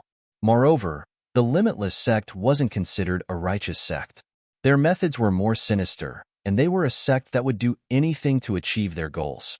Once someone offended this sect, they would be hunted down by the entire sect. Since Ning Shuima planned to stay in this continent, she naturally understood the matters of the various sections. She didn't like to kill people, but sometimes she had to kill. She slowly walked towards the 2 people and her eyes turned cold. "You 2 can go on your way." With a flick of her finger, 2 poison needles shot out and pierced into the hearts of the 2 people. The 2 people finally stopped itching, but their eyes instantly widened as they stared at the little girl. Their mouths were gurgling as if they didn't believe that she would be so ruthless. "You 2 originally had bad intentions towards me, so it's natural for you to die in my hands." Ning Shuima looked down at them coldly as they breathed their last breaths. Such a vicious girl. But I like it. Someone in the air clapped twice, as if he was cheering for her. A red figure appeared on top of a large stone. They seemed to be from some sect, and they looked quite strong. "You killed the 2 of them. Aren't you afraid of being hunted down by their sect?" "I'm not afraid," Ning Shuima calmly replied. She had completely offended these 2 people. Once she gave them the antidote, they would definitely not let her go. She didn't know what kind of suffering they would give her. So, these 2 people must be killed. While they were talking, the bodies of the 2 people on the ground actually curled up again. There was juice bubbling on their bodies, and the smell of burnt flesh came out. The two people's bodies were melting and disappearing at a speed visible to the naked eye. The red-clothed man narrowed his eyes. Little girl, your ability to destroy corpses is not small. Aren't you going to ask who sent them? Ning Shuima glanced at him. Do you even need to ask? Other than you, who else would tell them my whereabouts? You want to threaten me when they catch me? Threatening me to become your servant. Humph, in your dreams. The little girl was so smart. He actually guessed it correctly. The man in red looked at her with admiration. Little Shuima, you are very smart. I suddenly feel that it's a waste of your talent to be a servant. Of course, it was a waste of talent. It was more appropriate for her to be his master. This bastard actually knew her name. It seemed like he had already investigated her behind her back. Ning Shuima stretched out a hand and said, Give me back my clothes. Her clothes were still in his arms. The red-clothed man smiled faintly, his eyes gleaming as he looked her up and down several times. Suddenly, he said in an incomparably serious manner, Little Shuima, I've discovered that you've actually grown taller again. Oh, your figure seems to be starting to look good as well. Also, your little outfit is very interesting. You're dressed like this, standing in front of a big man like me. Why don't you know how to be shy? Ning Shuima sneered. Thank you for the compliment. I'm already good-looking, there's no need for you to say it. As the saying goes, don't look at indecent things. You stole my clothes like a thief, and you still have the face to say that I'm dressed like this?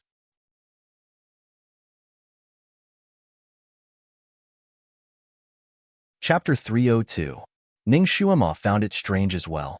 Ever since she started cultivating the martial arts that Jiuzun had taught her, not only was she oozing greasy mud every time, she was also growing taller. Her originally flat body was also starting to develop. Every time she cultivated, it was like she had been reborn.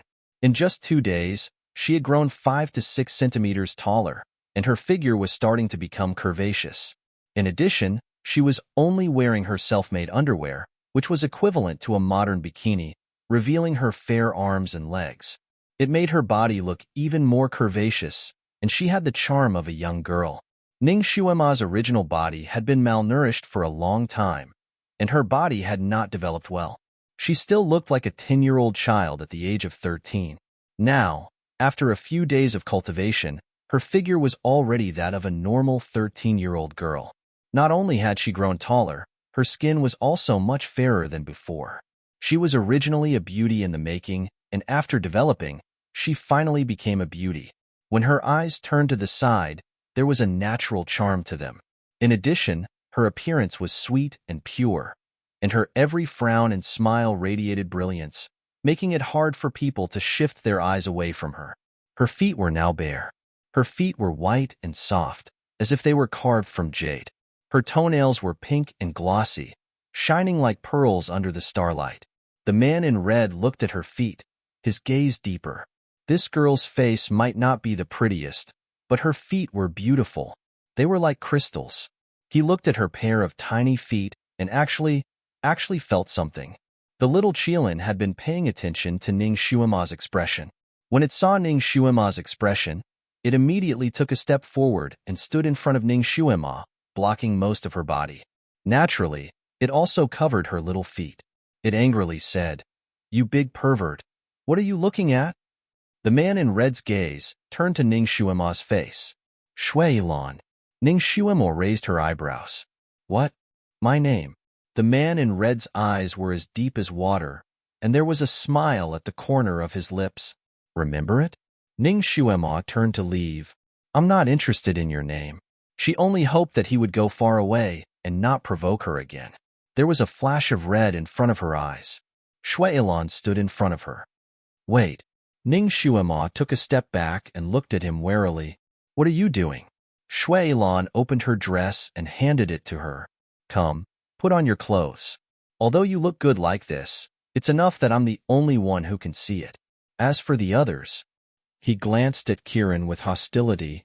If anyone else sees you like this, I'll gouge their eyes out. His last sentence was too sinister. The little Qilin quivered and shivered. It angrily glared at him. Who are you? Why should I only show it to you? She's my master, not yours. I've decided that I don't want her to be my servant. She can be my concubine.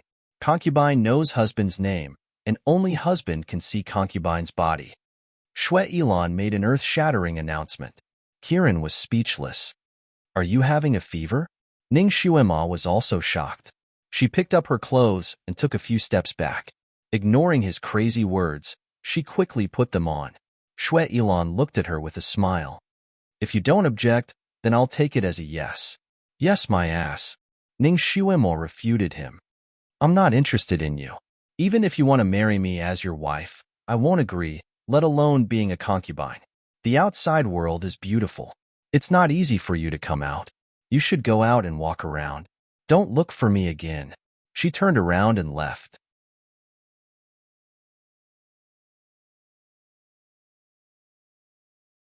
Chapter 303. She had just taken a few steps when her waist suddenly tightened. She didn't even have time to scream before her body was lifted up into the air. A voice chuckled beside her ear. The outside world is really not bad. Accompany me for a stroll. Ning Shuema's expression changed. Her body was tightly held in Shui Ilan's embrace, and she couldn't move for a moment. The wind whistled past her ears, and the scenery in front of her quickly flashed by. Kiran shouted, "Let go of my master! Where are you taking her?" It wanted to chase after him. Little colt, if you're not afraid of being caught, then chase after me. Shui Ilan chuckled, and his laughter dissipated in the wind. Kiran was startled. It immediately rolled on the ground and turned into a blue cat. When it jumped up again, the red-clothed evildoer had already disappeared without a trace with its little master. It pressed its little paws on the ground. Trying to get rid of it? That won't be so easy. Its body shot up into the treetops like lightning, and it flew all the way, chasing after them. Where are you taking me? Ning Shuema struggled in his embrace. This guy's qigong was actually so good. It was practically no different from flying. Wherever he went, it was like a flash of a shadow. There were obviously spies from various sects wandering around outside her residence, but not a single one of them discovered their whereabouts. I'm taking you to see the outside world. What's the point of being cooped up in the residence all day? Shui Ilan didn't loosen his grip on her arm. Hey, you're hurting me. Ning Shuema struggled again. This scoundrel also wrapped her arms around his, making it hard for her to breathe. Be good. Endure it for now. Shui Ilan didn't have any intention of letting go, and flew even faster. Red-clothed evildoer, you swore you wouldn't hurt me. Ning Shuema was angry. I didn't hurt you. Call me by my name. If you call me by my name, I might loosen up a little. Shui Ilan laughed gently. Ning Shuema secretly gritted her teeth. She took a deep breath and finally couldn't do anything to him. Shui Ilan, this should be fine, right? Loosen up a little. I'm about to throw up from your strangling. That's more like it.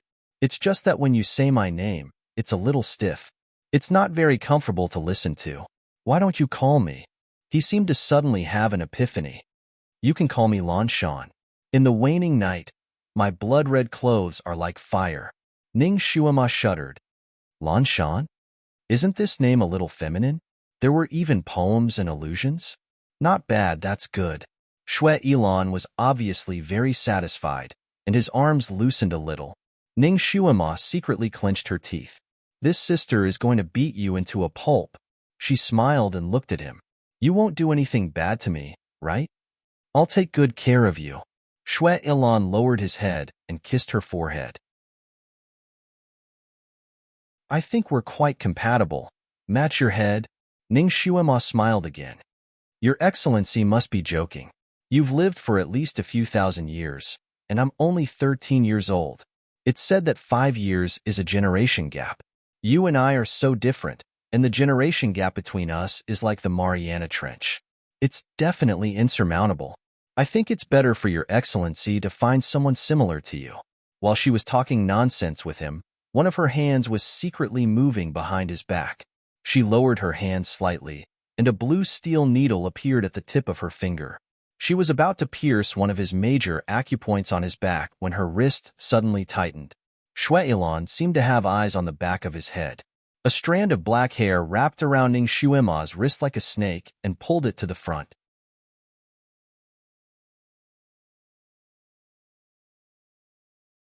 Chapter 304. TSK, little Shuima, you're really hiding a dagger in your smile.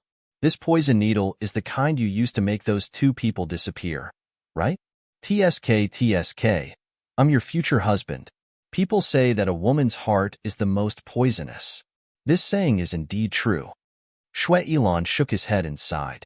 At the same time, he raised his hand and took the poison needle from Ning Shuima's hand. He pointed the tip of the needle at Ning Shuima's fingertip. Shuima, did you bring the antidote for this needle? What do you think will happen if I stab you with it? Ning Shuima's expression changed slightly. She glared at him with hatred. Why don't you try it? If I die, you'll have fulfilled your oath. Then you'll be locked in that crystal coffin for 10,000 years. Shui Ilan sighed. I'm not afraid of fulfilling my oath. We're monsters, so we don't believe in gods. That oath can't bind me. He really doesn't believe in gods. Damn it, I was fooled by him back then. You believe in the demon ancestor? Ning Shuima asked tentatively. What do you think? Shui Ilan blinked his eyes. If you don't want to say it, then forget it. Ning Shuima closed her eyes.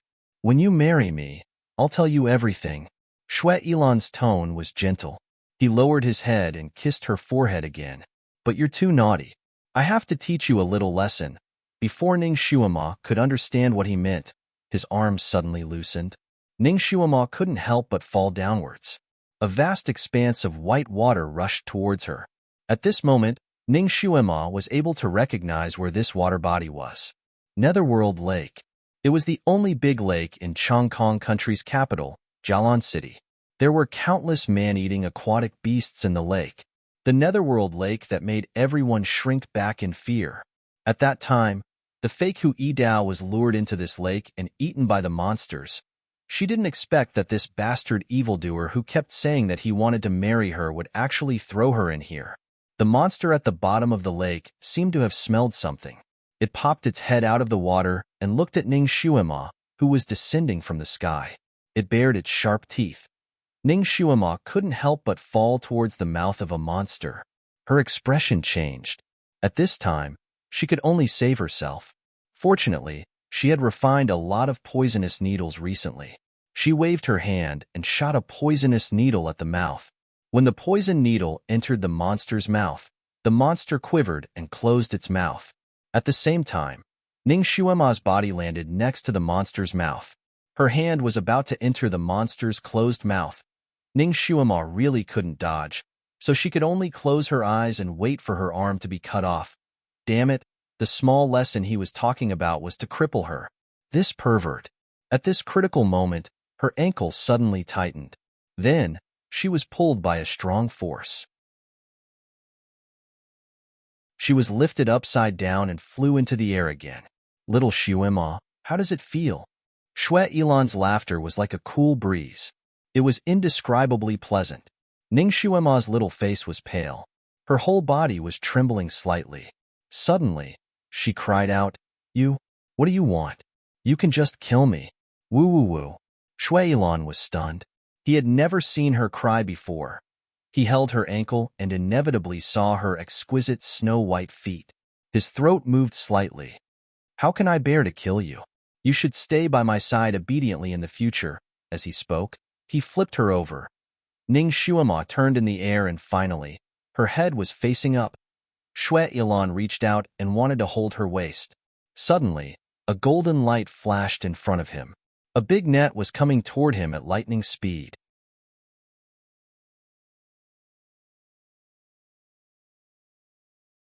Chapter 305. By the time he reacted, he had already been trapped in a pale golden net. Bastard, go and die. Ning Shuima took the opportunity to step on his body and used the momentum to fly to the shore. Shui Ilan fell directly into the lake with the net wrapped around him. Ning Shuima's feet landed on the shore and her heart calmed down.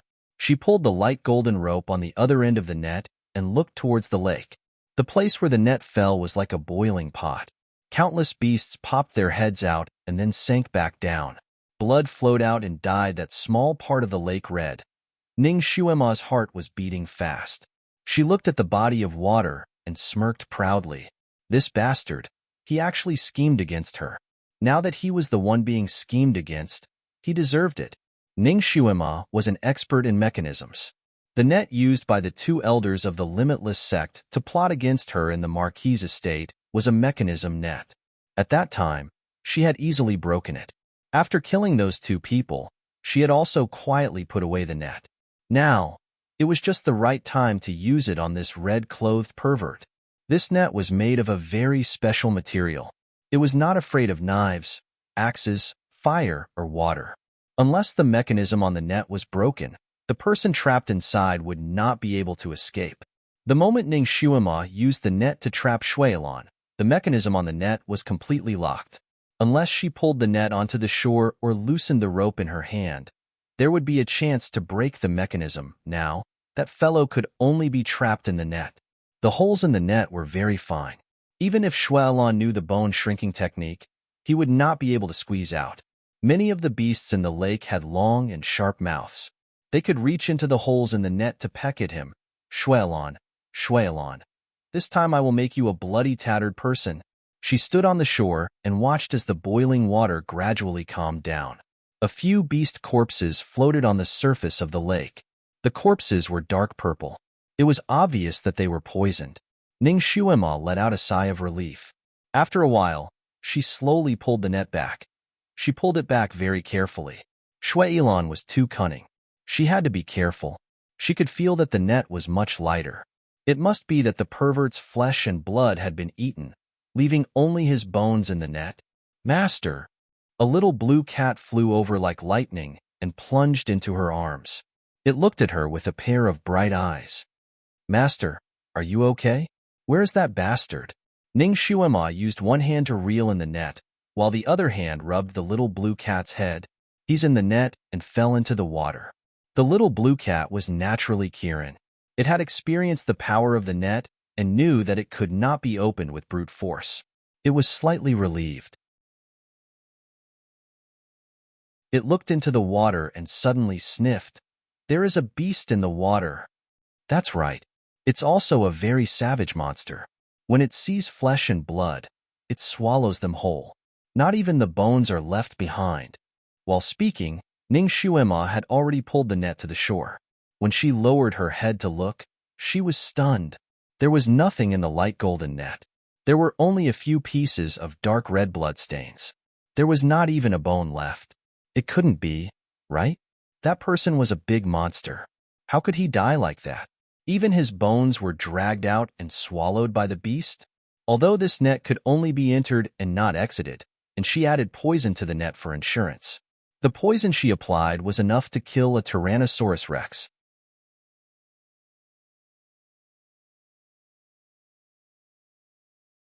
Chapter 306. Although this net could only be entered and not exited, she had added something to the net just to be safe. The poison she applied was enough to kill a Tyrannosaurus Rex, but seeing him disappear without a trace, Ning Xuema still felt that it was too easy. It was unreal. However, looking at the floating corpses of the beasts, she felt that she had succeeded. The poison she applied was very strange. Once a person was poisoned to death, if the beasts ate his corpse, they would also die from the poison. However, these beasts' corpses would not die from the poison. It seemed that these beasts had eaten his corpse. Otherwise, he would not have died. Kirin circled around the net and sniffed the bloodstains. She was a little puzzled. This blood has a fishy smell. It smells like the beasts in the lake. It doesn't smell like that person's. Ning Xuema's heart sank. Could it be that person did not die? That's impossible, right? If he had successfully escaped, wouldn't he have immediately appeared to take revenge on her? How could he have escaped so quietly? She looked at the net in her hand. Her eyelashes drooped slightly. With a shake of her hand, she threw the net back into the lake. With a splash, the Limitless sect's treasure sank to the bottom of the lake and could no longer be seen. She clapped her hands and picked up the little blue cat. "Little Apple, let's go." Just as she turned around, her feet paused. Not far behind her stood a man dressed in white. His figure was tall and straight like a jade tree. His appearance was incomparably handsome, but his expression was a little haggard. At this moment, his eyes were focused on Ning Xuema. Ning Xuema's lips curled up slightly. She raised her sleeves and saluted. Her tone was indifferent and distant. "Your Highness." That person was Ji Yunhuang. Ning Xuema's politeness clearly made him uncomfortable. He paused and took a step forward. "Xuema, it's good that you're fine. I'll look for you in the next 2 days." Ning Xuema cupped his hands again. "Thank you for your concern, Your Highness. I'm fine. If there's nothing else, I'll—" Before she could say goodbye, Ji Yunhuang interrupted her. "I have something to discuss with you. Why don't we find a place to sit?" "What's the matter?" Ning Xuema didn't want to move. A trace of pain flashed through Ji Yunhuang's eyes, but he still smiled faintly. "It's a very important matter, so it won't take up too much of your time. Don't tell me you won't even give me this much face." After all, Ning Xuema was still living in this country. She didn't want to offend him too much. She smiled faintly. "Your Highness is too polite. Your Highness, please." His attitude was polite and distant. Ji Yunhuang's fingers tightened as he forced a smile. "All right, let's go." After Ning Xuema and Ji Yunhuang left, the Netherworld Lake returned to its usual tranquility. There were many ferocious beasts in this place. Usually, very few people would come here. That was why when Ning Xuema and Xue Elan created such a big commotion here, no one came to watch. The grass on the shore was luxuriant, and the lake rippled gently. After a moment, the center of the lake suddenly surged up like a fountain. On top of the water, a person slowly rose. He was wearing red clothes and had black hair. He looked gentle and elegant like jade. It was Xue Elan, who Ning Xuema thought had been eaten by the monsters. He floated in the center of the lake. The nearby aquatic monsters surrounded him from afar. Each and every one of them arched their bodies as if they were worshipping him. Xue Elan looked at Ning Xuema and Ji Yunhuang walking side by side. His dark eyes slightly narrowed. What a ruthless and straightforward little girl.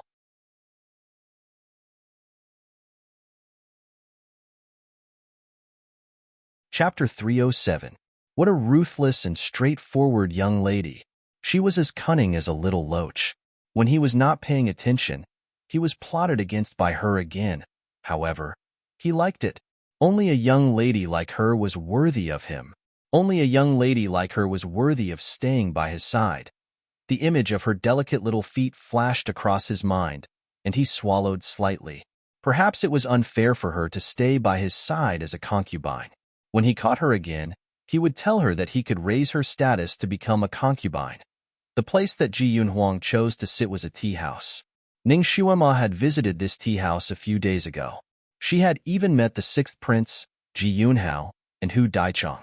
Because of a teapot, they had gotten into an argument. Ning Xuema plotted against Hu Daichang and received 3 lashes from Ji Yunhao.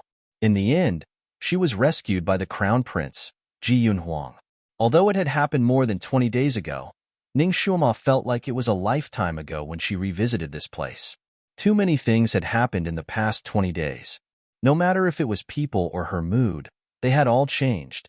Hu Daichang was dead, and the sixth prince was demoted. As for her, she did not know how many times she had been on the brink of death, but she was still strong enough to live in this world. However, her situation was still not good. The old emperor's engagement had not been annulled. Because of the Kirin incident, many sects and forces were secretly eyeing her covetously. Ning Xuema noticed that the most famous and elegant tea house in the city was cleaner and quieter than the last time she had been here. Originally, the upper and lower floors of this tea house were very clean, but this time, it was especially clean. It was as if everything had been wiped with alcohol.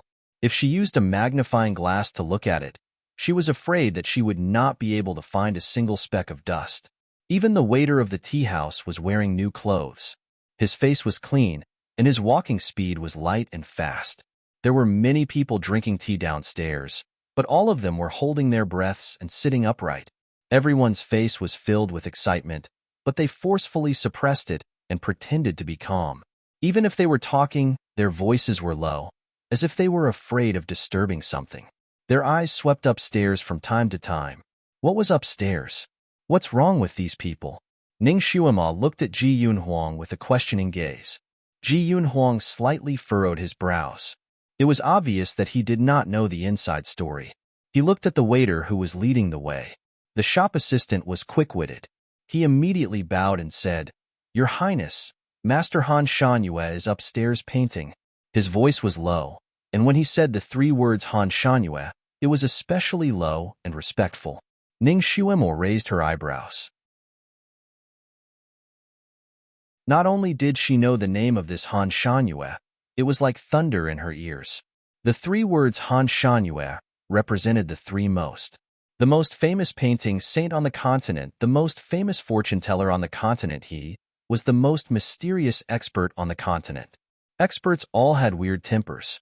Even if some people were not experts, they would still develop weird tempers in order to pretend to be experts, let alone real experts. This Han Shanyue was one of the best, and was the most outstanding among the freaks.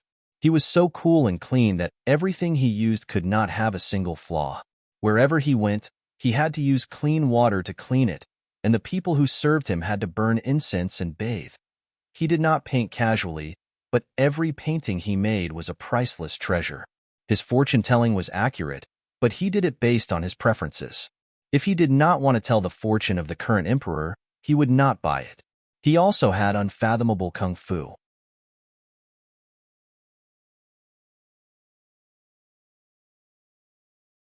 Chapter 308. The reason why he was said to be mysterious was not because he was the best in martial arts and was unrivaled in the world, but because he was indifferent and would not easily fight with others. Once he fought, he had never lost. Since he was the art saint, he naturally did not lack money. Moreover, he did not keep a low profile in the way he dressed. Any random accessory on his body was worth tens of thousands of gold. Some items were even worth hundreds of thousands of gold. No matter where he went, he was like a moving treasure trove. This kind of person naturally attracted the attention of people from all walks of the martial arts world. There were countless people who wanted to plot against him to make a fortune. But it was strange. This Han Shanyue was obviously just one person. No matter how many people those gangs sent to kill him, they were all like meat buns thrown to a dog, never to return. No one had ever seen him in action. Those who had seen him were no longer living in this world. His whereabouts were uncertain.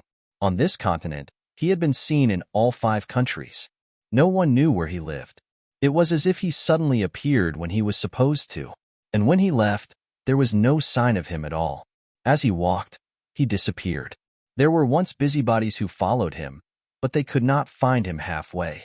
Some said that he disappeared into thin air, while others said that he rode the clouds and left. In short, the rumors were very mysterious. This also made him even more mysterious. Ning Xuema did not expect that she would meet this great god in a trip to the tea house today. Her heart was filled with curiosity. So when Ji Yunhuang found out that the upper floors of this tea house were all booked by Mr. Han Shanyue, and that they could only drink tea downstairs, he suggested that they go to another tea house, but was rejected by her. She picked a seat that faced the stairs and sat down. She smiled and said, "Your Highness, let's talk here." She waved her hand and asked the waiter to bring 2 pots of good tea. Ji Yunhuang looked at her with a complicated expression. The things he wanted to talk to her about needed to be discussed in a quiet room, and not in this hall where there were other customers. But now, he did not want to go against her wishes. This time, she was obviously much colder to him. If she was angry and ignored him, he would have the confidence to coax her. But she was neither cold nor warm to him, and was very polite. It made him feel a kind of fear that he would never be able to get her back. When His Highness the Crown Prince came, the waiters in the tea house naturally didn't dare to be negligent. The tea was the best tea, the pot was the best pot, and the snacks were also the best snacks. Ning Xuema glanced at the small red clay pot. She naturally recognized this pot. It was the same model she used last time. It should be a new one. It seemed like this crown prince wanted to evoke her nostalgia and make her forget the unhappy past. The crown prince was quite attentive. Unfortunately, Ji Yunhuang seemed to be an expert in brewing kung fu tea. He personally brewed the tea, and his movements were smooth and fluid. His every movement was filled with the free and easy demeanor of a noble, which was very pleasing to the eyes. Ji Yunhuang, the crown prince, did not keep a low profile, so the citizens of the capital were not unfamiliar with him. This was especially true for the customers of the tea house. Most of them were officials and nobles, so they were naturally more familiar with him. When Ji Yunhuang came in with Ning Xuema, there were many people who stood up to greet him, but Ji Yunhuang dealt with them with a few words. These people knew that the crown prince did not want to be disturbed, so they did not dare to come close to him. But they still paid attention to the table.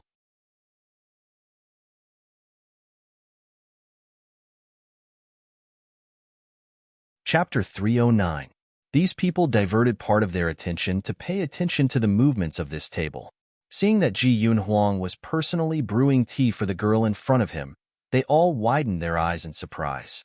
They secretly sized up Ning Xuema, trying to guess her identity. Since they noticed her, they naturally noticed the blue cat with glossy fur lying on her lap. The cat's 2 hind legs were standing on her lap, and its 2 front paws were holding a piece of tea. It was eating it in small bites, and it was eating very delicately and elegantly. It squinted its eyes slightly, obviously enjoying the food. Its expression was too rich, attracting the attention of half of the people in the tea house. There were some young girls drinking tea in the tea house, and their eyes would occasionally look at the blue cat, wishing that they could hug it and touch it. Xuema, try my culinary skills. Ji Yunhuang handed over a cup of tea. Ning Xuema did not decline. She took the cup and took a sip. Your Highness' tea brewing skills are brilliant. The blue cat immediately raised its head and said, Master, I want to drink too. Heavens, this cat can talk. Its voice was very pleasant to hear, much better than the parrot's. Everyone's gazes became even brighter.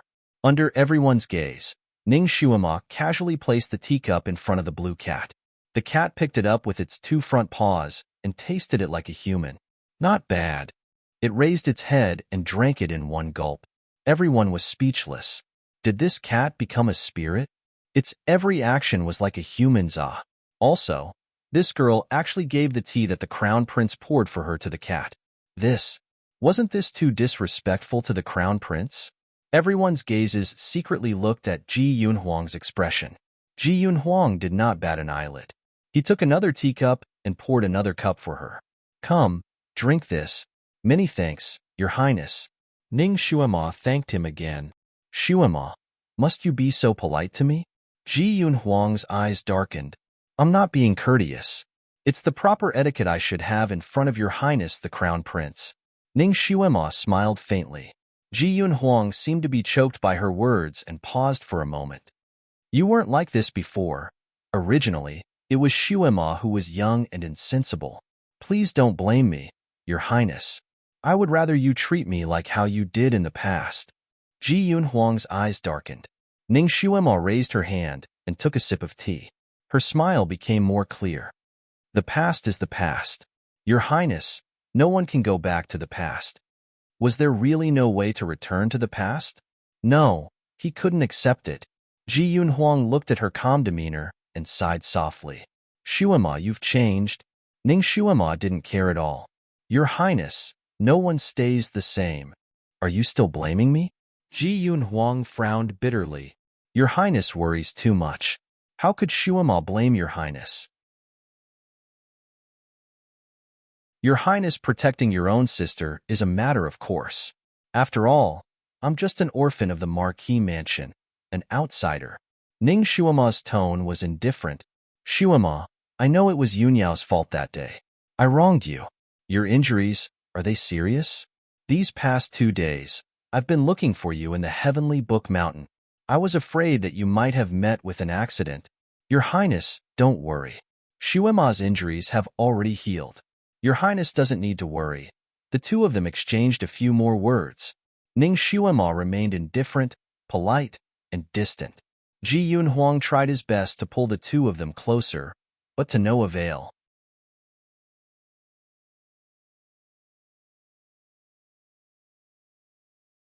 Chapter 310. The blue cat was eating to its heart's content. While the two of them were talking, it had already swallowed 2 plates of pastries and 3 cups of tea. The crown prince looked at Ning Shuima again, and his eyes slightly moved. Shuima, you've changed? Ning Shuima raised her hand and rubbed her forehead. Your Highness, you just said this once. No, I'm talking about your figure and appearance. In just 2 days, you've grown a lot.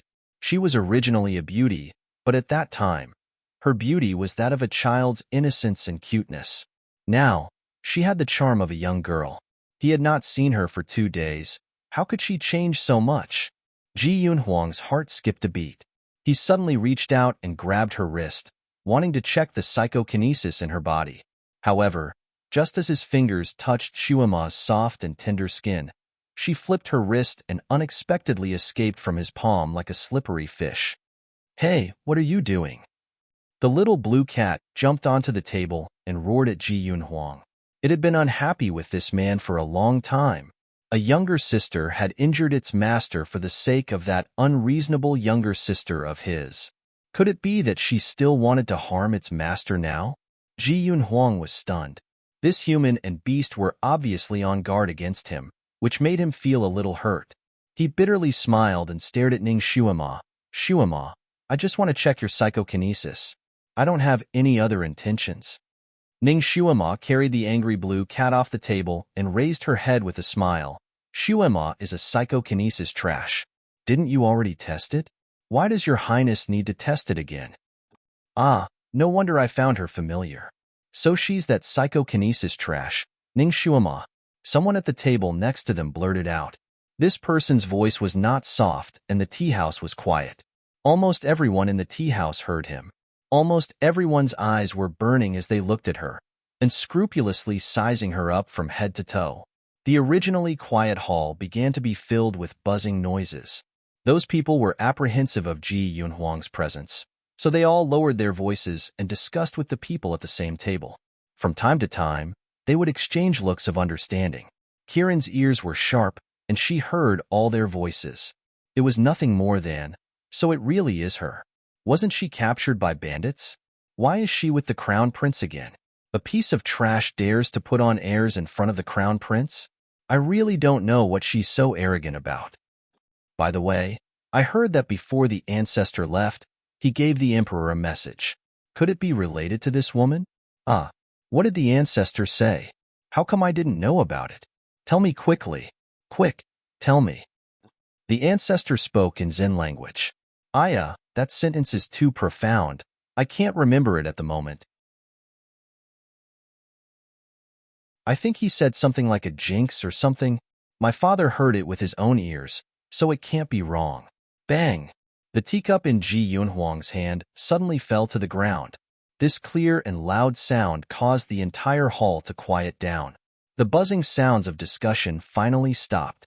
Everyone's gaze landed on Ji Yunhuang. Ji Yunhuang's voice was indifferent. Those who speak nonsense will be killed without mercy. His imposing manner was astonishing.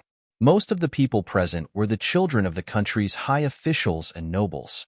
They were still very afraid of this crown prince. When his gaze swept past them, they all lowered their heads. Ji Yunhuang secretly took a deep breath, as if he had finally decided on something. He said in a deep voice, "This Miss Ning is the daughter of Marquis Jingyuan. She is intelligent and sensible. This prince admires her very much. In the future, I will marry her as..."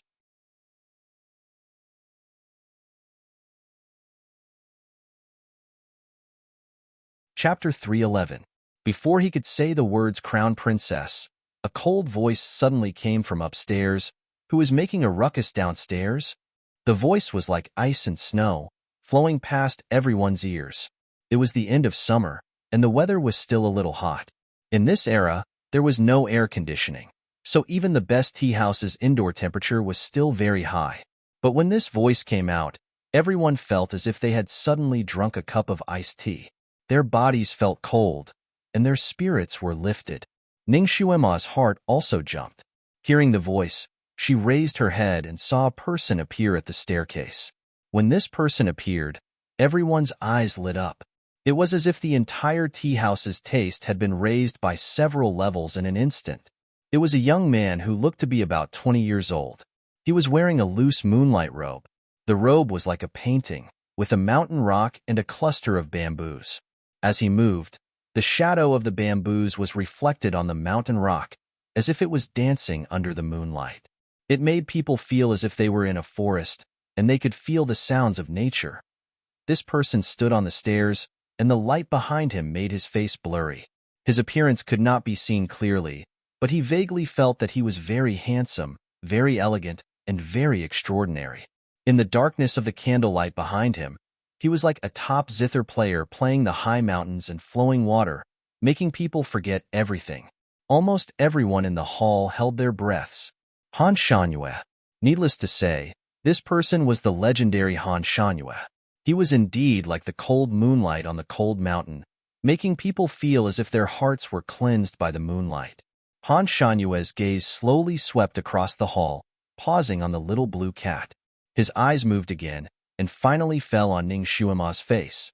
He stood in a place with his back to the light, so Ning Shuima could not see his face clearly, but she could clearly feel his gaze. She subconsciously met his gaze. That gaze seemed to have a penetrating power, making her heart jump again. She felt a sense of familiarity. It was a bit like when the ancestor looked at her through the palanquin. There was also an inexplicable sense of familiarity, making her heart suddenly tremble. You. Han Shanyue's gaze fell on Ning Shuima. Come up. Why did he call her? Other than the blue cat beside her, which was rather eye-catching, there was nothing special about her. Why did this arrogant Han Shanyue suddenly ask her to go up? She wasn't close to him. A bunch of bright gazes turned to Ning Shuima. Their gazes were filled with all kinds of emotions. Some were surprised, some were puzzled, and some were gloating. Of course, those young girls looked at her with eyes full of jealousy. He was obviously a well-known piece of trash, so why did so many experts treat him favorably? The ancestor had once sent a servant to serve as a judge for her, and the crown prince had saved her many times. Le Hinti had even wanted to make her his concubine. Now, this mysterious and otherworldly person, Han Shanyue, had personally asked her to go up. Had all these big shots been bewitched by this little girl? Why? Ning Shuima naturally felt the malice coming from all directions. Especially that jealous gaze, she couldn't be more familiar with it. Whether it was in her previous life or this life, she was often baptized by such gazes. She had long been numb. Sir, the one who made some noise and disturbed your painting was me. If you have any dissatisfaction, I apologize to you. This girl is innocent.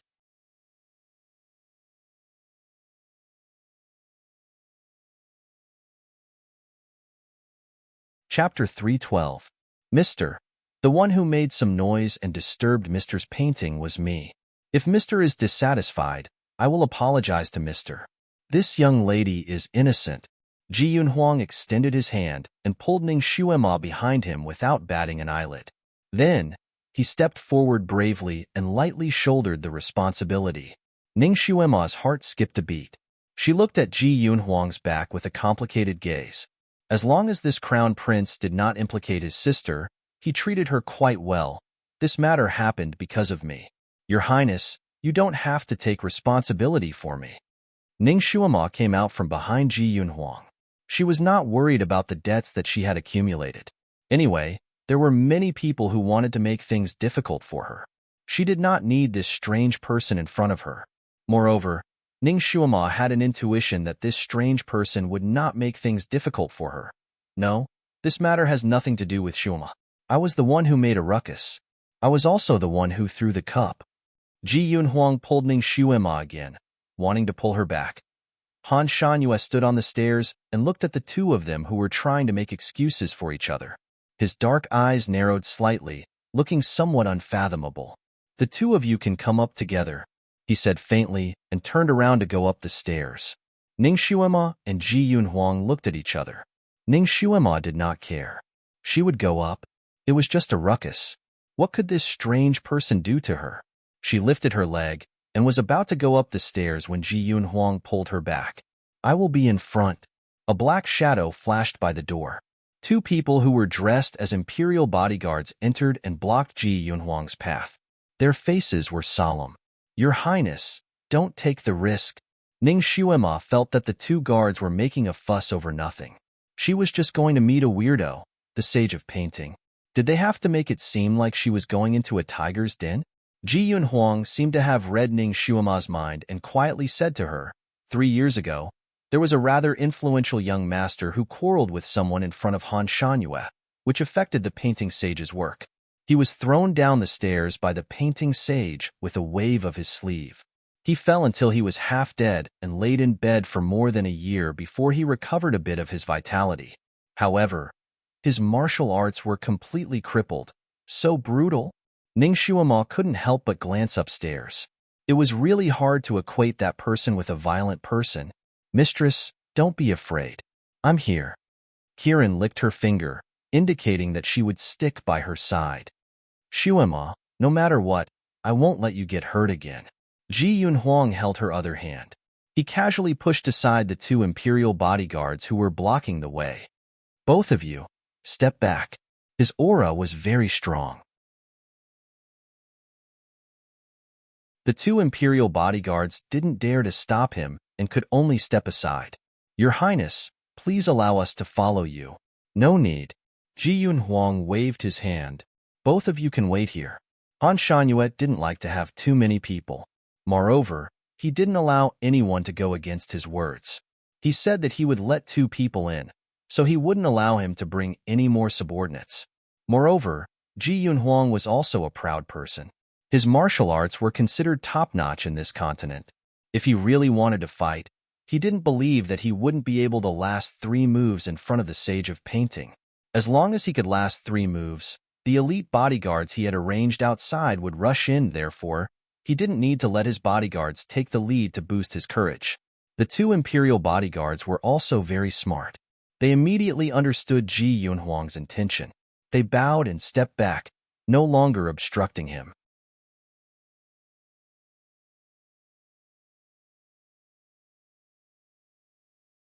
Chapter 313. The 2 guards were also very smart and immediately understood Ji Yunhuang's intention. They bowed and retreated, no longer stopping them. Ji Yunhuang kept holding Ning Shuema's hand. Ning Shuema actually did not want to be so close to him, but Ji Yunhuang's fingers held her hand tightly, and she could not break free. She could not use too much strength or directly attack him, so she could only let him hold her hand. Forget it, it's just holding hands. It's not worth anything. In her previous life, she still had arms around her brother's shoulders. The 2 of them went up to the 2nd floor together. Finally, they saw the layout of the 2nd floor. The main hall was a little spacious, but the most eye-catching thing was a round rosewood table. On the table, there was a large piece of drawing paper, paint, brushes, inkstone. Everything was there. There were 2 very clean and agile children who were grinding the ink, arranging the paint, and doing some other work. There were no ordinary candles in the main hall, only a large luminous pearl hanging above the drawing table. The luminous pearl was like a small moon, bright but not dazzling, illuminating the whole drawing table. The scene was like a stage, but the spotlight only shone on one side of the stage, and the other places were still dim. Master Han Shangyue stood in the shadow in front of the table, and the luminous pearl shone brightly behind him, but his whole person was like a silhouette. Ning Shuema stood at the staircase, but she still could not see his face clearly. It seemed that this art saint did not want people to see his face clearly, so he was very good at using the light effect. Although he did not wear a mask, it was not much different from wearing one. Sir, why did you call us up? Ning Shuema wanted to cup her hands, but when she raised them slightly, she realized that her hand was still in Ji Yunhuang's hand. Han Shangyue looked at them, and his gaze paused on their hands. Kirin was lying in Ning Shuema's arms, and it was also staring at Han Shangyue. It suddenly felt that the temperature of the surrounding air seemed to have dropped a little. Then, its eyes suddenly widened. All the hair on its body stood on end. 9 Supremes. Ning Shuema could clearly feel that something was wrong with Kirin in her arms. She could communicate with Kirin telepathically, so she immediately asked, Little Apple, what's wrong? Kirin looked at Han Shangyue again and paused for a moment before replying, No, nothing. Yes, it's a little cold. The fur on his body slowly became docile. His heart was beating wildly. It had indeed recognized him, but that person had transmitted his voice to it in time to prevent it from revealing anything. Right now, Kieran was most afraid of him. Even though he felt that he would be letting his master down if he didn't reveal this person's identity, he still held himself back and obediently lay down on the ground. He wouldn't harm Master, right?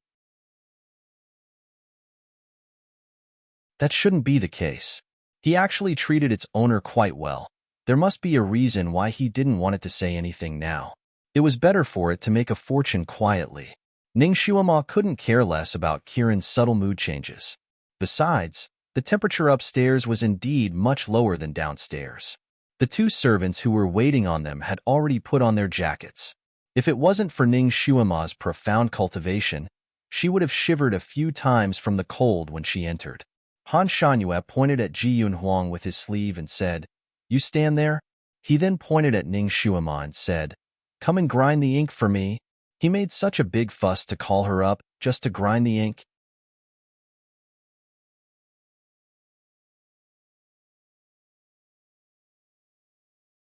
Chapter 314. Ning Shuama was a little embarrassed. For such a small request, she naturally wouldn't go against the other party. She took the opportunity to break free from Ji Yunhuang's hand and walked over. Ji Yunhuang was stunned. He opened his mouth as if he wanted to say something, but as if he was worried about something, he finally shut his mouth. He only reminded Ning Shuama behind her back, "Shuama, be careful." Ning Shuama did not even turn her head. She only made a peace sign with her hands behind her back to show that she understood. She finally saw the painting that Han Shangyue had just drawn. Her heart suddenly skipped a beat. It was a half-finished painting of mountains and rivers. Mountains of different heights were covered by clouds and fog.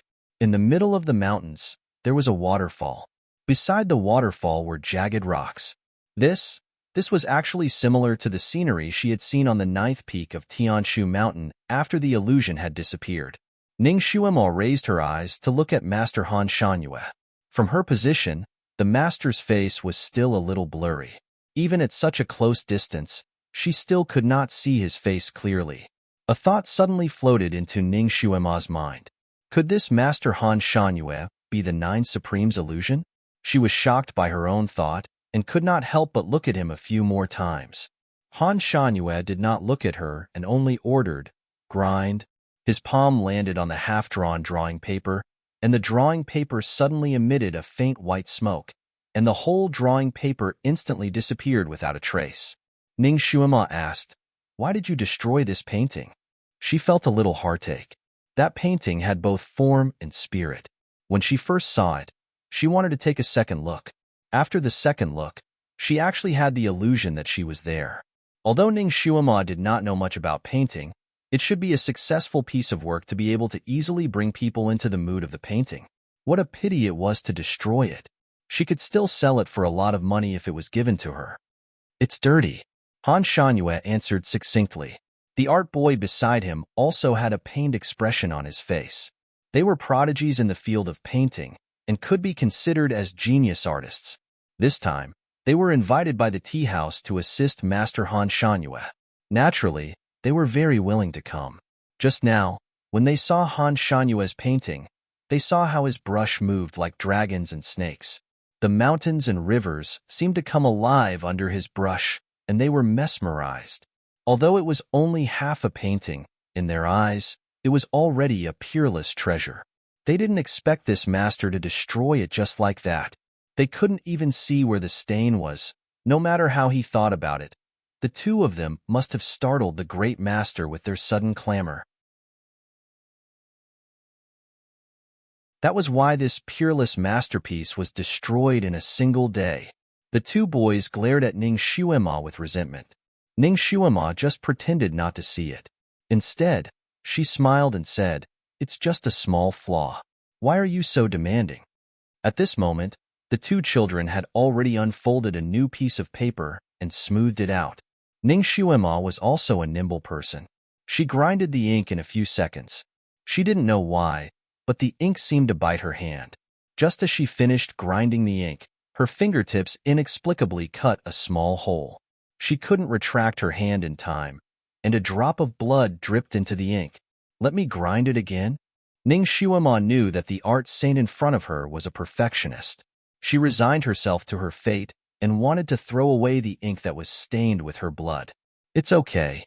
Han Shangyue raised his hand and pressed it on the ink slab. Ning Shuima couldn't retract her hand in time, and his hand was pressed on the back of hers. His hand was as cold as ice. Ning Shuima shivered from the cold. She frowned and was about to withdraw her hand.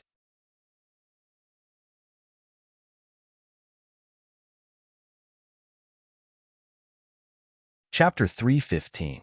His palm was as cold as ice, causing Ning Shuima to shiver from the cold. She frowned and was about to withdraw her hand, but the other party had already withdrawn his hand. He even used a white handkerchief to wipe his hand. Ning Shuima was speechless. She remained calm and collected as she unhurriedly took out a silk handkerchief from her bosom and wiped the back of her hand where he touched it. Han Shangyue looked at her and did not say anything. He started to paint. His tone was calm as he answered Ning Shuima's question. Since you can get the best, why would you want the flawed one? I can't tolerate any flaws. He was obviously a perfectionist.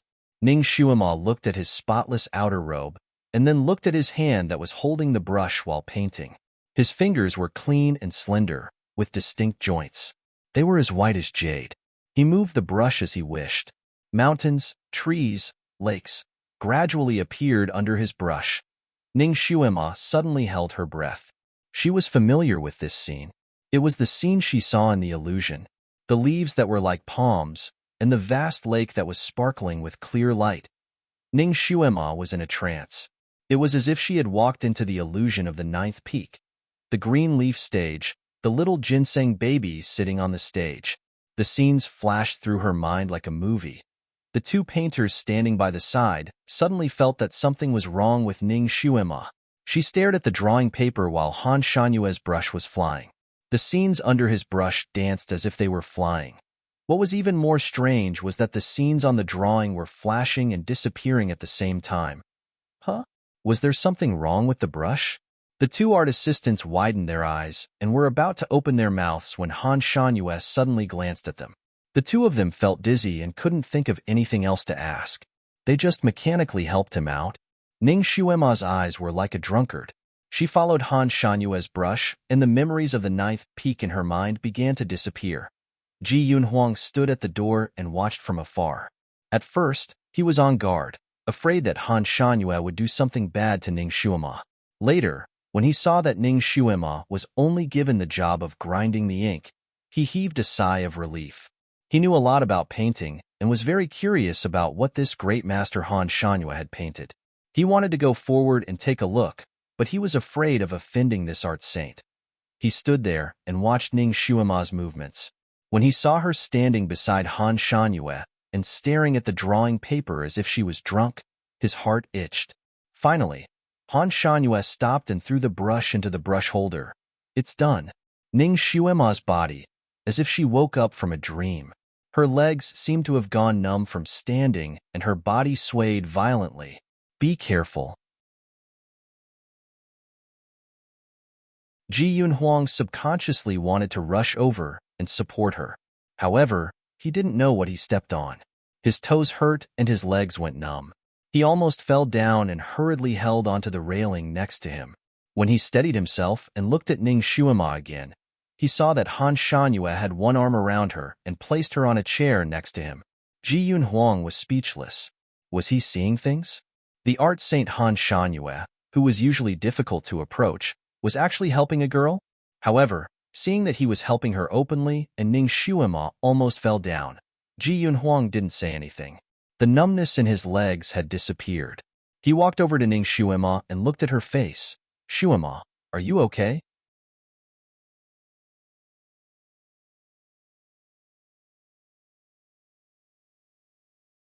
Chapter 3:16. Ning Shuima felt as if she had just woken up from a strange dream, but she could not remember what was in the dream. She shook her head and stood up.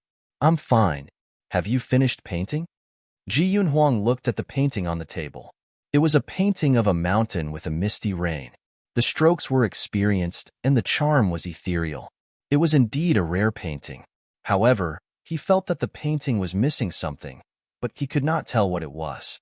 Ning Xuemon naturally saw the painting too. She was slightly stunned and felt that the painting she saw just now was not the one in front of her. She looked at the ink on the painting again. It was new and the ink had not dried yet. It was obvious that it was just completed. She shook her head. She was probably too tired these past 2 days. Her mind was a little muddled, and she might have seen wrongly. Since you helped me grind the ink, I'll forgive you this time. Han Shangyue opened his mouth and raised his hand to roll up the painting. He handed it to Ning Xuema. A painting is a gift to a fated person. This painting is yours. Ah, he gave it to her. This master's painting was hard to come by. Ning Xuema's eyes lit up, and she immediately thanked him. Ji Yunhuang also heaved a sigh of relief. He bowed and said, "Thank you, master." He then stretched out his hand to pull Ning Xuema. "Shall we go too?" This time, Ning Xuema raised her hand and avoided him. Ji Yunhuang's eyes flashed with sadness. Han Shangyue suddenly opened his mouth again. "Since I'm in a good mood today, I'll give you another divination." Ji Yunhuang's eyes lit up. "Master, please tell me. In the future, when the wind and clouds meet, you will become a dragon. You must break through the barrier of love." Han Shangyue gave him a few words. Ji Yunhuang understood the first sentence. It meant that he would become the emperor in the future. But did he need to break through the barrier of love to become the emperor? Was his barrier of love an obstacle to the throne? It couldn't be. His gaze fell on Ning Xuema. Would she be an obstacle to his ascension to the throne? That was impossible. Xuema had no power or influence, and she didn't have many connections with the other princes. How could she hinder his ascension to the throne? Ning Xuema felt goosebumps all over her body as he stared at her left and right. Without batting an eyelid, she took a step back. Initially, she did have a good impression of the crown prince, but now, she was very sure that she would not fall in love with this crown prince. She smiled and said, "Congratulations, Your Highness. In the future, you will definitely be able to fulfill your wish." Her eyes then fell on Han Shangyue and asked, "What was the divination that Grandmaster gave me?" Han Shangyue spoke slowly, word by word, "Heaven's Bane. The fate of a 1,000-year lone phoenix." Ning Xuema, fuck. Did he think that she was a 1,000-year-old bachelor?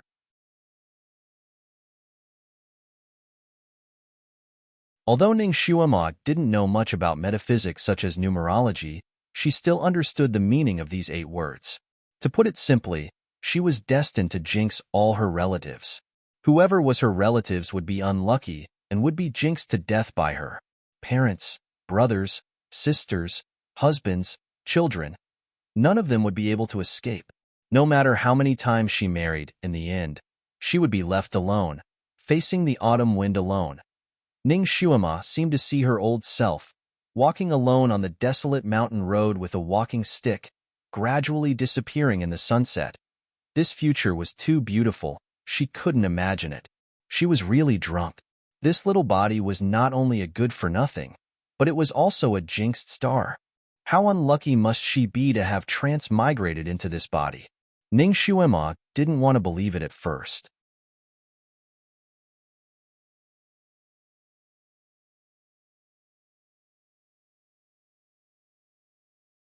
Chapter 317. Ning Xuema did not want to believe it at first, but when she thought of the original owner of the body, Ning Xuema's parents who died early, and her brother who died early, she heard that her brother died on the battlefield in the same year she was born. Damn. She was actually able to match the words "heavenly cursed lone star." However, the original owner of the body, Ning Xuema, had died long ago, so her fate should have changed, right? Perhaps she had already changed her fate when she transmigrated. At the very least, the people she cared about were still alive and well. Ji Yunhuang naturally heard what Han Shangyue said about Ning Xuema's fate, and his expression changed slightly. Master Han Shanyue's words were actually similar to what the ancestor had said to his imperial father before he left. He remembered that before he left, Lu Hinti suddenly asked the ancestor to calculate Ning Xuema's fate, and the ancestor said 7 words, "1,000-year lone phoenix roaming the world." Then, the venerable ancestor left with his entourage in front and behind him. However, Lu Hinti remained in a daze for half a day. After that, Lu Hin-ti gave the order to revoke the imperial edict that conferred Ning Xuema the title of imperial concubine. After that, he sternly warned him not to have any thoughts about Ning Xuema anymore. He was actually skeptical about this and didn't really take his father's words to heart. He continued to look for Ning Xuema everywhere later. When he found out that Ning Xuema had subdued Kirin, he felt that she was not ordinary. Kirins were not only divine beasts, but also auspicious beasts. It was said that wherever this beast appeared, there would be peace and prosperity. He originally wanted to use the fact that Ning Xuema had subdued Kirin to persuade his father to change his mind and agree to make her his imperial concubine, but he did not expect that the iron-mouthed Han Shanyue would give him a blow to the head. Your Highness, Your Highness, Your Highness, it's not good. Something happened to the princess. Suddenly, a young girl's panicked voice came from downstairs.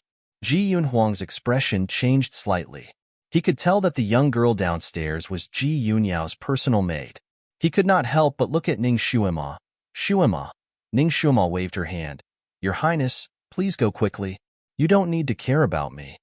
Ji Yunhuang wanted to say something, but the maid downstairs urged.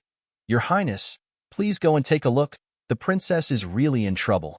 Ji sighed. Xuema, to go take a look, to find you to look for you to return. I'll find you later. His figure. He went downstairs in a flash. Ning Xuema stared blankly at Ji Yunhuang's back. Although she didn't have any feelings for Ji Yunhuang right now, seeing him leave her in this place surrounded by a pack of wolves, she still felt a bit disappointed. You like him? Han Shanyue's voice was neither salty nor light, and there was no emotion in it. Heard, naturally, answered.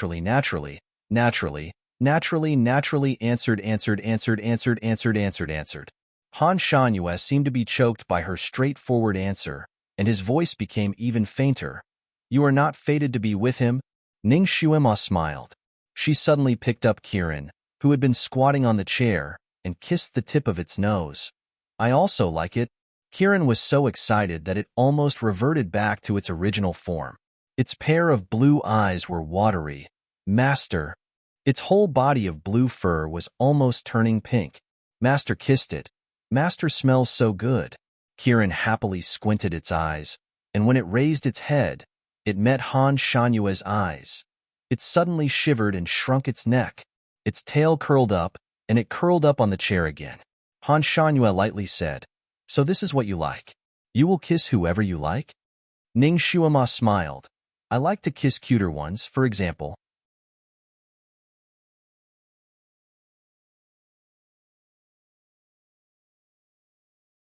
Chapter 318.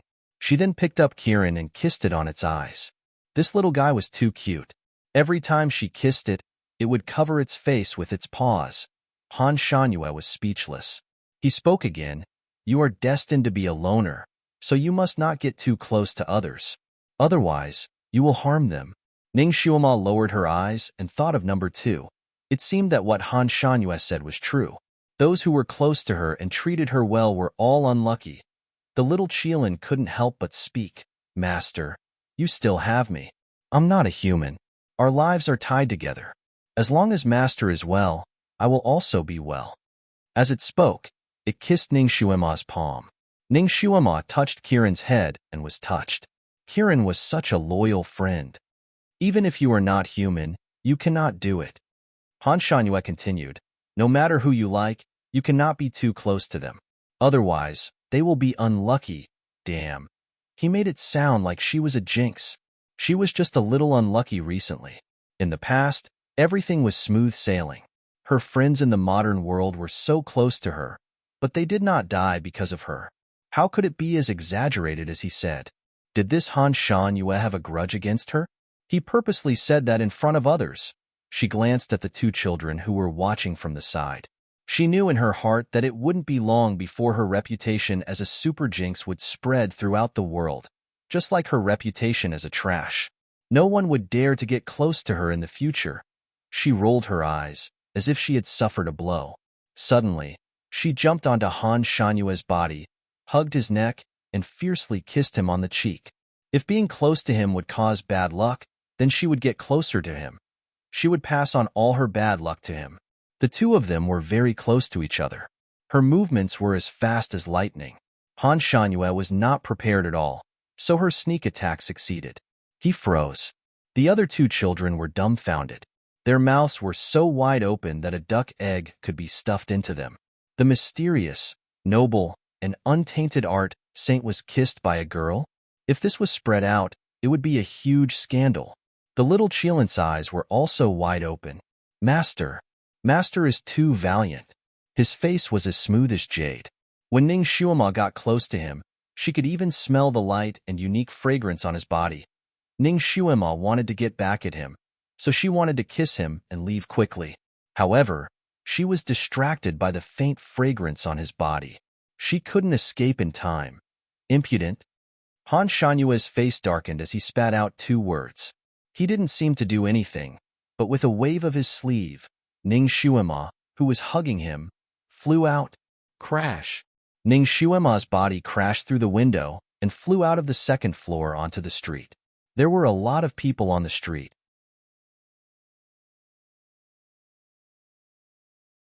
When they saw a person flying out of the tea house, they were all shocked. When Ning Shuima landed, she almost stepped on the face of a passing teenager. Fortunately, Ning Shuima's reaction was fast. While her body was in the air, she immediately adjusted her body and gently landed beside the youth. Damn it, this bastard was really ruthless. He actually threw her down from the second floor. He was quite strong too. She couldn't help but crash into the window. The sandalwood window was smashed by her. The burning pain in her shoulder made Ning Shuima's face turn pale. She raised her head and looked at the broken window on the second floor. She started to wonder if she should go upstairs to find that person for revenge.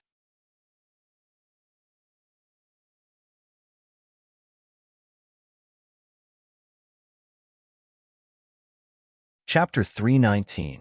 Master! The little Qilin shouted and jumped down from the window. Ning Shuima reached out to catch it, but this action affected the wound on her arm, and it hurt so much that her little face turned pale. Master, are you okay? Kirin worriedly reached out its two little claws to touch Ning Shuima's injured arm. Ah, you're bleeding. It's okay. It's just a superficial wound. Ning Shuima slapped away Kirin's little claws to prevent it from accidentally scratching her again. Little girl, you are indeed bleeding. Why don't you let me take you to the clinic for treatment? A rather glib voice interrupted. Ning Shuima turned her head and saw that the one who spoke was the young man she had almost hit when she fell from the window. The young man was wearing a flashy purple robe and was waving a fan in his hand. He had a smooth face and a pair of peach blossom eyes that fell on Ning Shuima's body, which was a little stunning. This girl was delicate and beautiful. Although she was a little embarrassed after being thrown down like this, it could not hide her beauty. Coupled with the bloodstains on her arm, it made her look even more beautiful. This was really a beauty that fell from the sky. The young man with the fan was instantly moved. He looked at Ning Shuima with eyes that were filled with spring water. Ning Shuima had a stomach full of anger that she had nowhere to vent. She knew that the young man was flirting with her just by looking at his eyes, especially his eyes, which were staring at her chest, as if he wanted to extend a pair of hooks from his eyes and hook her clothes so that he could see the scenery under her clothes. She actually met a young thug who was flirting with people on the street. This was a common scene in novels. She really wanted to beat him up. Ning Shuima pursed her lips. My injury. It's not a big deal. I don't want to trouble you. Her voice was as delicate as an oriole's. She turned around and wanted to leave, but the young man opened his fan and blocked her way. Little girl, it's better to follow me. That's right, that's right. Follow my young master. My young master will treat you well. That's right. Our young master has always been kind and loves to show mercy to women. You almost hit our young master just now, but our young master didn't make a fuss about it. Don't fail to appreciate our kindness. Obediently follow our young master. In the blink of an eye, 4 or 5 more servants surrounded Ning Shuima, intentionally or unintentionally surrounding her in the middle. It was obvious that these people were the young man's henchmen and were used to cooperating with their young master. Kirin was annoyed and wanted to scratch her with its claws. Ning Shuima pressed Kieran's head to calm it down. She blinked her eyes and said, "Child, are you really taking me to the medical center for treatment?" Her eyes were watery, and when she blinked, half of the young master's bones melted. "That's right. Young lady, feel free to follow this young master. Come, come, I know the most famous doctor who can bandage your injury properly." He reached out his wolf claws to hold Ning Shuima's little hand. Before Ning Shuima could react, Kieran couldn't help but scratch him with its claws. Its movements were as fast as lightning, and the young master couldn't dodge in time. 3 deep blood grooves appeared on the back of his hand. The young master screamed and jumped up, shaking his hand desperately. My hand, my hand." Kieran scratched him with its claws, and the blood in the grooves flowed freely. In the blink of an eye, the young master's wolf claws turned into bloody claws.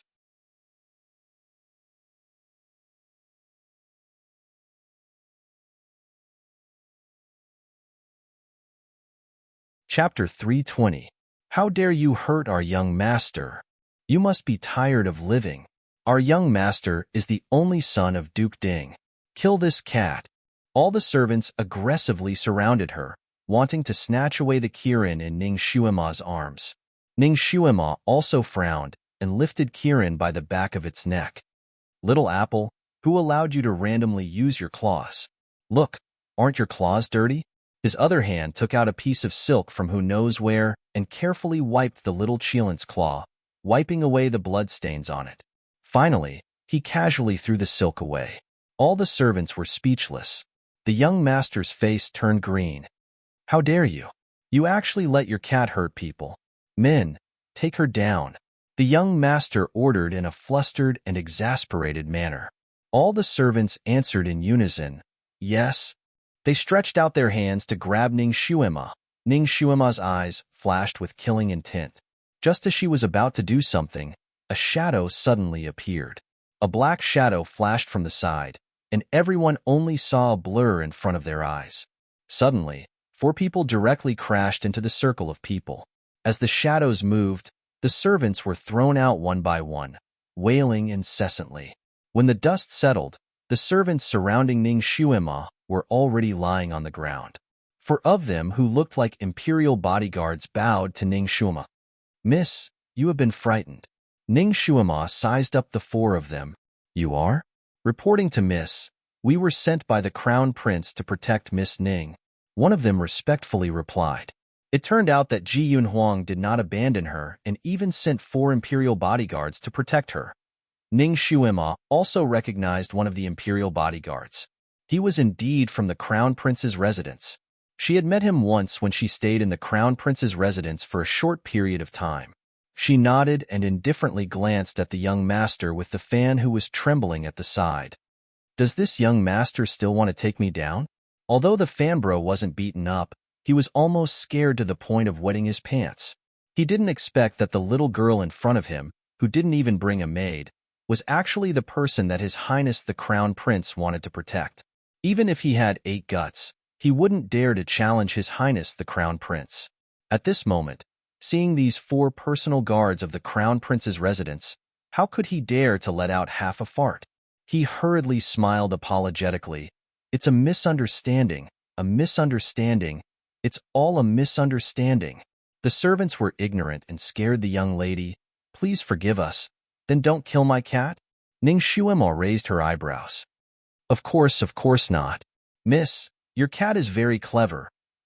Very clever. It's a good cat."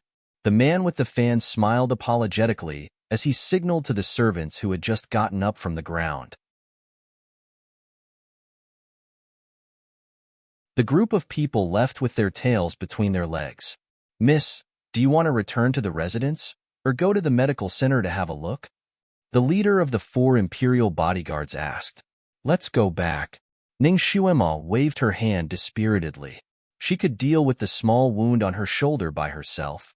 She glanced at the window on the 2nd floor again. The big hole was still there, but the light inside was much dimmer, as if the person inside had already left. Forget it. She wouldn't lower herself to the same level as that person. The current her wasn't that person's opponent at all. She hugged the cat and turned around to leave. Strangely, she felt that the smell of that person was somewhat familiar, as if she had smelled it from an old friend. But she couldn't remember who it was at that moment. She kept feeling that she had forgotten something, but she couldn't remember what it was at that moment. Inside the second floor, two little art boys stood at the side, trembling, while that Master Han Shangyue stood in front of the table with an expressionless face. You're tuning in to the Romance Rendezvous YouTube channel. We're so grateful for your support, and don't forget to subscribe to join us on this incredible journey through captivating stories. Your generosity through donations truly makes a world of difference, as it's the primary source of revenue that allows me to expand and enhance this channel for you. Thank you from the bottom of my heart for being a part of this adventure.